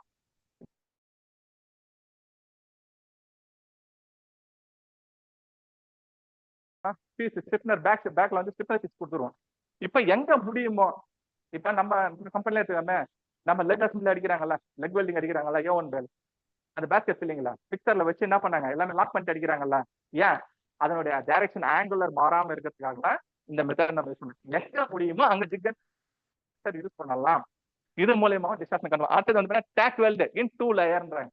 டேக் வெல்ட் வந்து பார்த்தோன்னா என்ன பண்ணுவான், லேசா போட்டு போயிடும். அது மாதிரி போடாம ஒண்ணு ஆப்போசிட் சைடு போட முடியும், ஆப்போசிட் போயிடலாம். இல்லைன்னா அது மேலேயே இன்னும் கொஞ்சம் அந்த கேப் வந்து இன்னும் கொஞ்சம் வந்து சேர்த்து ஃபில் பண்ணலாம். அந்த மெத்தட் பண்ணாலும் இதை வந்து பார்த்தீங்கன்னாக்கா வந்து டிஸ்டார்ஷனை கண்ட்ரோல் பண்ணலாம். ஹெவி டேக் வேற ஒன்றும் கிடையாது. அதை தான் வந்து அவங்க டேக் வெல்டிங் 2 லேயர் கொடுத்தாங்க. சரியா? தேங்க்ஸ். சரி, ஓகே ஓகேவா. அதான் அனதர் ஒன் மெத்தட் பார்த்தீங்கன்னாக்கா ஹீட் ட்ரீட்மெண்ட் ப்ராசஸ்லயே வந்து பார்த்தீங்கன்னா டிஸ்டார்ஷன் கண்ட்ரோல் பண்ணலாம். வெல்டிங் முடிச்சுட்டா அது வந்து பார்த்தீங்கன்னா நம்ம வந்து பர்னஸ்ல வச்சு ஹீட் பண்றோம் இல்லையா, பர்னஸ்ல வச்சு ப்ரீட் பண்றோம் இல்லையா, அந்த மெத்தட் இன்டர்னல் ஸ்ட்ரெஸ் ரிலீவ் பண்றது மூலியமாவும் வந்து பார்த்தோன்னா இந்த டிஸ்டார்ஷனை கண்ட்ரோல் பண்ணலாம். அது இல்லாம ப்ரீஹீட்டிங், இப்போ இந்த ஜாப் இருக்குன்னு வச்சுக்க, இந்த ஜாப்ல என்ன பண்றோம்னாக்கா ஒரு இந்த இந்த இங்க மட்டும்தான் வெல்ட் அடிக்கணும், இந்த லோக்கல் அந்த ஏரியா மட்டும் ஃபால்ட் இருக்குது அப்படின்னா அந்த ஏரியா மட்டும் நீ வந்து ஹீட் பண்ணி வெல்ட் அடிச்சா போதும். அதை விட்டு நீ ஜாப் ஃபுல்லா ஹீட் பண்ணா நீ வெல்டிங் அடிக்கிறதுக்குள்ள நான் எங்க வந்து வீக்கா இருக்கு அந்த சைடு ஹீட் போயிடும். அந்த ஹீட் ட்ரீட்மெண்ட் ப்ராசஸ் மூலமாவும் பார்த்தோன்னாக்கா இதை வந்து நம்ம வந்து கண்ட்ரோல் பண்ணலாம் அப்படின்றான். சரி, நெக்ஸ்ட் இது பாத்தீங்கன்னாக்கா pre heating and post heating. Pre ஹீட்டிங்னா என்ன, போஸ்ட் ஹீட்டிங்னா என்ன, ஏன் ப்ரீ ஹீட்டிங்கோட நெசசிட்டி என்ன? ஒரு ஜாப கனம் அதிகம் வாய்ந்த திக்னஸ் வாய்ந்த ஒரு உலோகத்தை வெல்டு பண்ண பொழுது அதற்கு முன்னால ஹீட் பண்றோம் இல்லையா, அதுதான் ப்ரீ ஹீட்டிங். ஏன் ப்ரீ ஹீட்டிங் பண்றோம் அப்படின்னாக்கா அந்த ஜாப்ல வந்து நம்ம அங்கங்க ஸ்டோரேஜ் பண்ணி வச்சிருக்கிறோம் இல்லையா, காத்து மழை மாய்ச்சர்லாம் இருக்குது இல்லையா, அப்ப உள்ள இருக்கிற மாலிகுல்ஸ் இருக்கும். அப்போ எந்த ஒரு பொருளுமே சரி சடனா ஹீட் பண்ணாலும் சரி சடனா கூல் பண்ணாலும் சரி கிராக் வந்து டெவலப் ஆகும். அப்ப அந்த இடத்துல என்ன பண்ணனாக்கா இந்த இந்த மாதிரி இருக்கும்போது ஜாபை வந்து ஹீட் பண்றோம். அதேதான், ஏன்னாக்கா வாட்டர்னுடைய கண்டென்ட் பார்த்தோன்னா H2O, ஹைட்ரஜனும் ஆக்சிஜனும் சேர்ந்தது தான் வாட்டர் சொல்லிட்டு சொல்றோம். அப்போ அந்த வாட்டர்னுடைய பாயில் பாயிண்ட் எவ்வளோ, 100°C. அப்போ ஆட்டோமேட்டிக்கா காமனா இது என்னென்ன திக்னஸ் நான் கொடுத்துக்கிறேன். காமனா வந்து பாத்தீங்கன்னா ஒரு 100°C வந்து ஒரு லோ கார்பன் ஸ்டீல் வந்து நம்ம ஹீட் பண்றோம்னு வச்சுக்கோங்க, உள்ள இருக்கிற வாட்டர் வந்து பாத்தீங்கன்னா எவாபரேட் ஆயிடும் 100°. இப்போ அப்ப வாட்டர் எவாபரேஷன் ஹைட்ரஜன் கண்டென்ட் கம்மி ஆயிடுது. அப்ப ஈஸியா நம்ம வெல்டு பண்ணலாம். ஜாபை வந்து வெல்டு அடிக்கிறதுக்கு முன்னால நம்ம செய்யக்கூடிய ஹீட்டிங் வந்து பார்த்தீங்கன்னா பெரிய ஹீட்டிங். ஜாபை வெல்டு அடிச்சிட்ட பிறகு செய்யறது வந்து போஸ்ட் ஹீட்டிங். போஸ்ட் ஹீட்டிங் ஏன் பண்றோம் அப்படின்னாக்கா அன்இவன் ஹீட் பேலன்ஸ் இருக்கும், சர்க்கஸ் வந்து அதிகமா இருக்கும். அப்ப மாலிகூல்ஸ் வந்து அது உள்ளக்கிற அணுக்கள் வந்து அன்இவனா இருக்கும். அப்போ எல்லாத்தையும் ஈவன் பண்ணணும். ஈவன் பண்றதுக்காக பண்றது ஆஃப்டர் வெல்டிங் பண்றதுக்கு தான் போஸ்ட் ஹீட்டிங். இப்போ எந்தெந்த ஜாபுக்கு எவ்வளவு பண்றோம் அப்படின்றது தான் இங்க வந்து நம்ம வந்து கால்குலேஷனாக கொடுத்துருக்கோம். இதை கவனிங்க. ஒரு லோ கார்பன் ஸ்டீல் மெட்டீரியல் வந்து பார்த்தோன்னா திக்னஸ் 25 mm வரைக்கும் இருக்கிறது வந்து ப்ரீ ஹீட்டிங் ஒரு 50°ல இருந்து 150° வரைக்கும் நம்ம வந்து ப்ரீ ஹீட் பண்ணலாம் அப்படின்னு. அதே போஸ்ட் ஹீட்டிங்னாக்கா ஒரு நியர் அபவுட் 300°C வரைக்கும். ஏன்னா உள்ள இங்க வந்து உள்ள வாட்டர்ல இருக்கிற ஹைட்ரஜனை ரிமூவ் பண்றோம். எவ்வளவு நேரம் பண்ணணும் அப்படின்னாக்கா 1 hour or 25 minutes. இந்த 2 இதுல வந்து பார்த்தோன்னா நம்ம என்ஜினியரிங்ல என்ன நம்மளுக்கு கைட்லைன் கொடுத்துருக்காங்களோ அதை பிரகாரம் ஃபாலோ பண்ணணும் சொல்லிடுறோம். அதை பேஸ் பண்ணி தான் low carbon, medium, high carbon steel, low alloy, stainless steel இப்பெல்லாம் கொடுத்துருக்காங்க. அலுமினியம் அண்ட் காப்பர் இது எல்லாத்துக்குமே வந்து பார்த்தோன்னா அலுமினியம் அண்ட் காப்பர் பார்த்தோன்னா 100 to 200°C வரைக்கும் பண்ணா போதும்னு சொல்லிட்டாங்க. இது வந்து பார்த்தோன்னா வரையறுக்கல, டைமிங்கும் போஸ்ட் ஹீட்டிங்கும் வரையறுக்கலை. இப்போ இது வந்து நீர் சொல்லிட்டாங்க, எவ்வளவு நேரம் அப்படின்னு சொல்லிட்டு கொடுக்கல, வரையறுக்கல. அப்போ என்னன்னாக்கா நார்மலா வந்து பார்த்தோன்னா நம்ம தெரிஞ்சுக்கலாம். சரி, இது எப்படி வந்து 100° ஆச்சு, 200° ஆச்சு, 300° ஆச்சு அப்படின்னு தெரிஞ்சுக்கலாம்னாக்கா தெர்மல் சாக்னு ஒண்ணு யூஸ் பண்ணணும். ஓகேவா?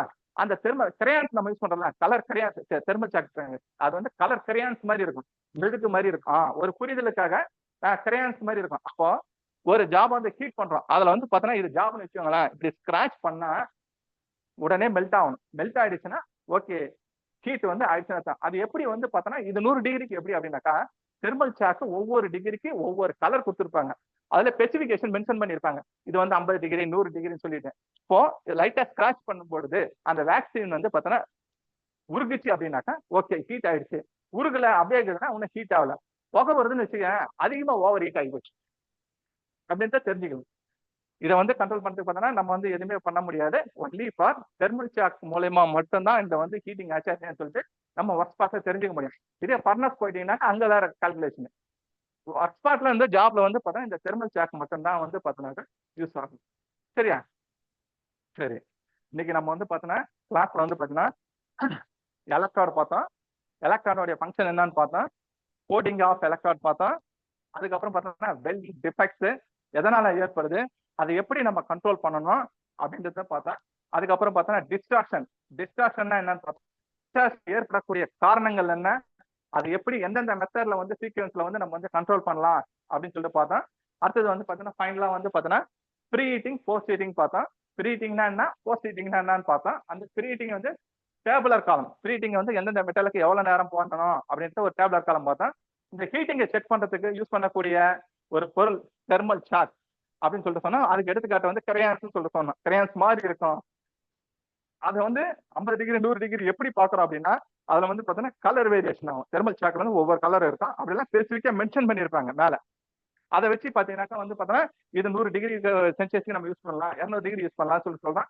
அது எப்படி வந்து ஹீட் ஆச்சு இல்லைன்றதுக்கு பார்த்தோன்னா அதுல வந்து பார்த்தா லைட்டா ஸ்கிராச் மாதிரி இப்படி தர வரும். மெல்ட் ஆச்சு கரெக்டான டெம்பரேச்சர் புகை வந்துச்சுனாக்கா அதிகமா இருக்குது, மெல்ட் ஆகல அப்படின்னாக்கா ஹீட் ஆகல. இந்த மெத்தடை வச்சுதான் வந்து பார்த்தோன்னா ஹீட் ஆச்சா ஆகலையான்றதுக்கு இதை யூஸ் பண்ணணும். ஓகேவா? இன்னைக்கு இந்த வகுப்பு வந்து பார்த்தோன்னா இதோட நம்ம வந்து முடிச்சுக்கலாம். இதுல உங்களுக்கு எதனா டவுட் இருந்தா யாரும் கேட்கலாம். டவுட்ஸ் கேட்டிருக்கேன். யாரா டவுட் வந்து நீங்க கேட்கலாம். உங்களுக்கு வந்து பார்த்தீங்கன்னா அந்த எலக்ட்ராய்டு சம்பந்தம் வந்து பார்த்தீங்கன்னா உங்களுக்கு நான் ஸ்டடி மெட்டீரியலாக நான் வந்து உங்களுக்கு வந்து சென்ட் பண்றேன். ஏன்னா வந்து பார்த்தீங்கன்னா இதில் சிம்பிளாக தான் நம்ம எழுதிருக்கிறோம். இப்போ ஒவ்வொன்றுக்கும் பார்த்தீங்கன்னா நிறைய இருக்கிறதால நம்மளால வந்து பார்த்தீங்கன்னா கவர் பண்ண முடியாது ஒட்டு மொத்தமா. அதுக்காக உங்களுக்கு நான் அதை ஸ்டடி மெட்டீரியலாக வச்சிடறேன். அதை பேஸ் பண்ணி ஒவ்வொரு இதுலையும் ஒவ்வொரு இது நம்ம பண்ணோம். இந்தியன் ஸ்டாண்டர்டும் சரி, பிரிட்டிஷ் ஸ்டாண்டர்டும் சரி, ஏடபிள்யூஎஸும் சரி, அதையும் ஒவ்வொரு எக்ஸாம்பிள் கொடுத்துருக்கிறோம். அதில் ஒவ்வொரு நம்பர் இருக்குது இல்லையா, 1 2 3 மார்க்னு சொல்லணும் இல்லையா, அது ஒரு டீட்டெயில் அதில் இருக்கு. நம்ம வந்து பிரீஃபாக தெரிஞ்சுக்கணும்.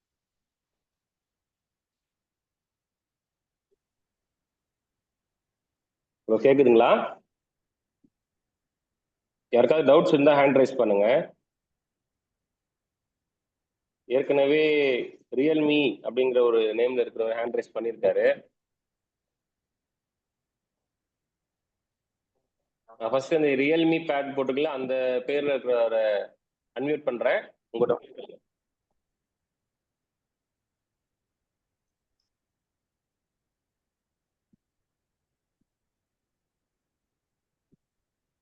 அன்மியூட் பண்ணிட்டு கேளுங்க.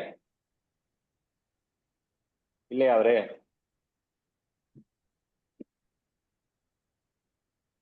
ஓகே, அடுத்து ஜோயல் காந்தி. சார் வணக்கம் சார். வணக்கம்மா சார் இது கரண்ட் ரேட் சொன்னீங்களா சார்?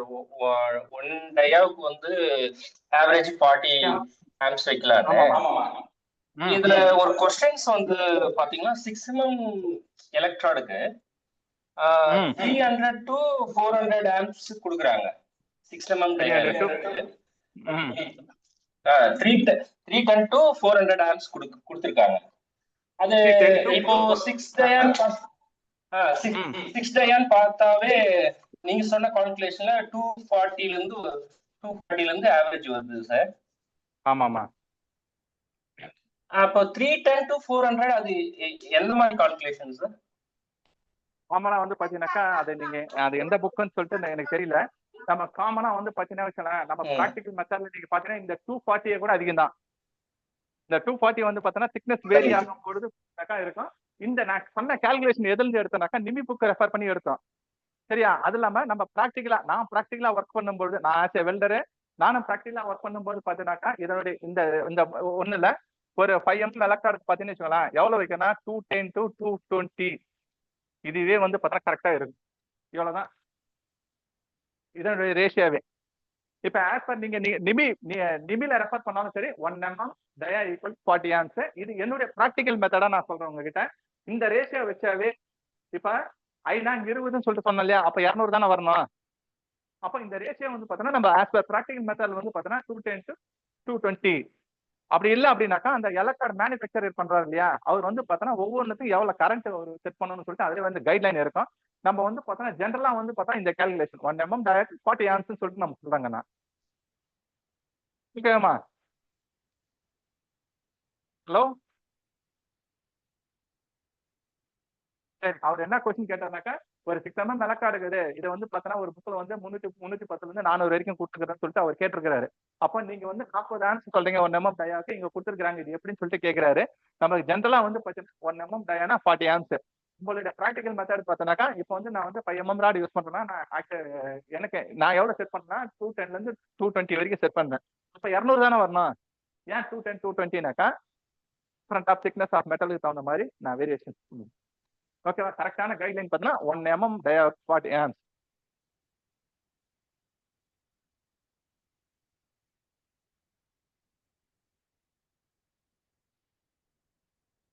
அவர் சொல்றது பார்த்தீங்கன்னாக்கா 6 mm டயானாக்கா வந்து பார்த்தீங்கன்னா கவுசிங் எலக்ட்ராட், அந்த கார்பன் எலக்ட்ராட் இருக்குது இல்லையா, அப்போ அதுக்கு வந்து அதை வந்து அந்த மெத்தட் நம்ம யூஸ் பண்றோம்.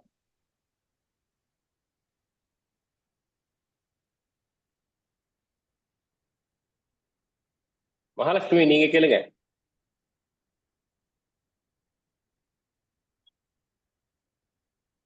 மகாலட்சுமி இருக்கீங்களா? Good evening sir. Good evening. Sir இந்த அமெரிக்கன் வெல்டிங் ஸ்டாண்டர்ட்ல E7018 சொன்னீங்கல்ல சார். ஸோ அதில் லாஸ்ட் உள்ள டிஜிட்டோட நேம் மட்டும் என்ன சார்? E7018 கரெக்டா? Yes sir. Correct sir. இது வந்து பார்த்தோன்னா திரும்ப இதை சொன்னா E மீன் எலக்ட்ரான் எக்ஸ்கியூஷன் ரெண்டு டிஜிட் வந்து சார் வாய்ஸ் பிரேக் ஆகுது சார். அடுத்து தேர்ட் டிஜிட் வந்து பார்த்தோன்னா வெல்டிங் பொசிஷன். இது வந்து பார்த்தோன்னா டைப்ஸ் ஆஃப் ஃப்ளக்ஸ் காம்பினேஷன். 18 பார்த்தா அதுல என்ன ஃப்ளக்ஸ் வந்து அதிகப்படியா இருக்குதுன்றதான். இதுல ஸ்பெசிஃபிக்கா 18 வந்து அயன் கண்டென்ட் வந்து அதிகமா இருக்குது. அயன் பர்சன்டேஜ் வந்து அதிகமா இருக்கிறதால இது 18 கொடுத்துருக்காங்க. சரிங்களா? ஹலோ,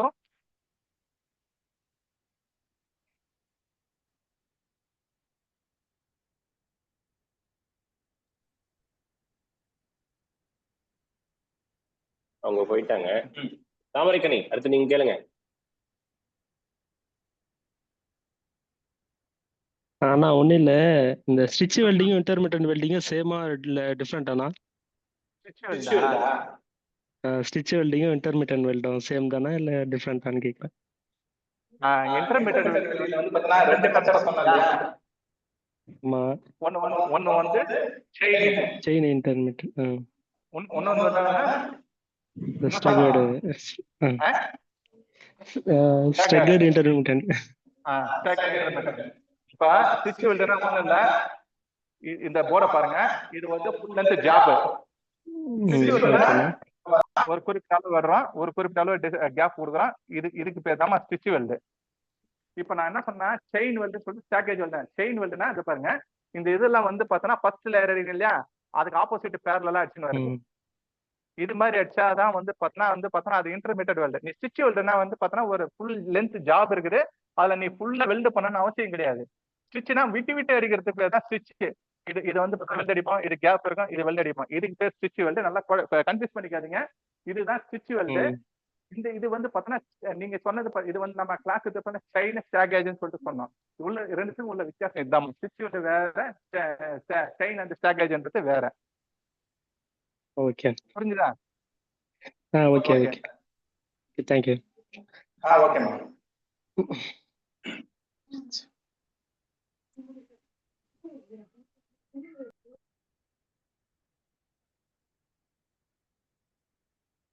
அடுத்து கேளுங்க. 24534034. ஹலோ அண்ணா, கேக்குதாண்ணா? ஏன்னா இப்போ வந்து 1 mmக்கு 40 பெருக்க சொன்னீங்கல்லண்ணா. இப்போ வந்து எஸ்எஸ் ராடுக்கு வந்து கரண்ட் கம்மியா வைக்கணுமா இல்ல அதுக்கும் ஆப்ட் ஆகுமா சார் நீங்க சொன்னது? நம்ம சொன்னது பூரா வந்து பார்த்தோன்னா எம்எஸ் எலக்ட்ரான் மட்டும் தான் சொன்னோம் எப்பயுமே. ஓகேவா? அலாய் மெட்டீரியல் பார்த்தோன்னாக்கா ஓகேவா, நார்மலா எம்எஸ் விட நம்ம கம்மியா தாமா கண்ணா வைக்கணும். எம்எஸ் விட கம்மியா தான் இருக்கும். ஒரு 10 to 15 ஆம்ஸ் வந்து பார்த்தா எம்எஸ் விட நம்ம கம்மியா தான் வைக்கணும். அப்படிதான் வைக்க முடியும். இல்லைன்னா எலக்ட்ரான் வந்து பார்த்தா சீக்கிரம் மெல்ட் ஆகி கட் ஆயிடும். ஓகேமா? ஓகே. ஓகேமா.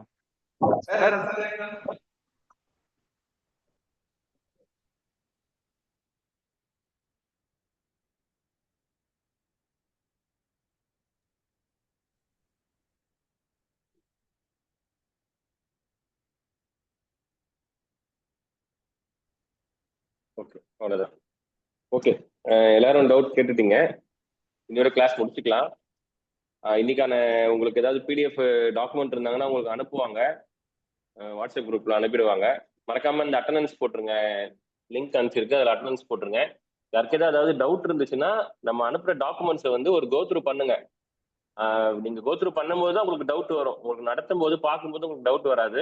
அதனால நீங்க வந்து அதை கோத்ரூ பண்ணி டவுட் ஏதாவது இருந்தா நோட் பண்ணி வைங்க, இல்லை மார்க் பண்ணி வைங்க, இல்லை நீங்க நம்ம வாட்ஸ்அப் குரூப்ல கூட நீங்க கேட்டு வைங்க. சண்டே அன்னைக்கு டவுட் கிளாரிஃபிகேஷன் அந்த செஷன்ல உங்களுக்கு நீங்க கேட்டீங்கன்னா அதை பத்தி கிளாரிஃபிகேஷன் பண்ணுவாங்க. அன்னைக்கு எல்லாருமே இருப்பாங்க. ஓகேங்களா?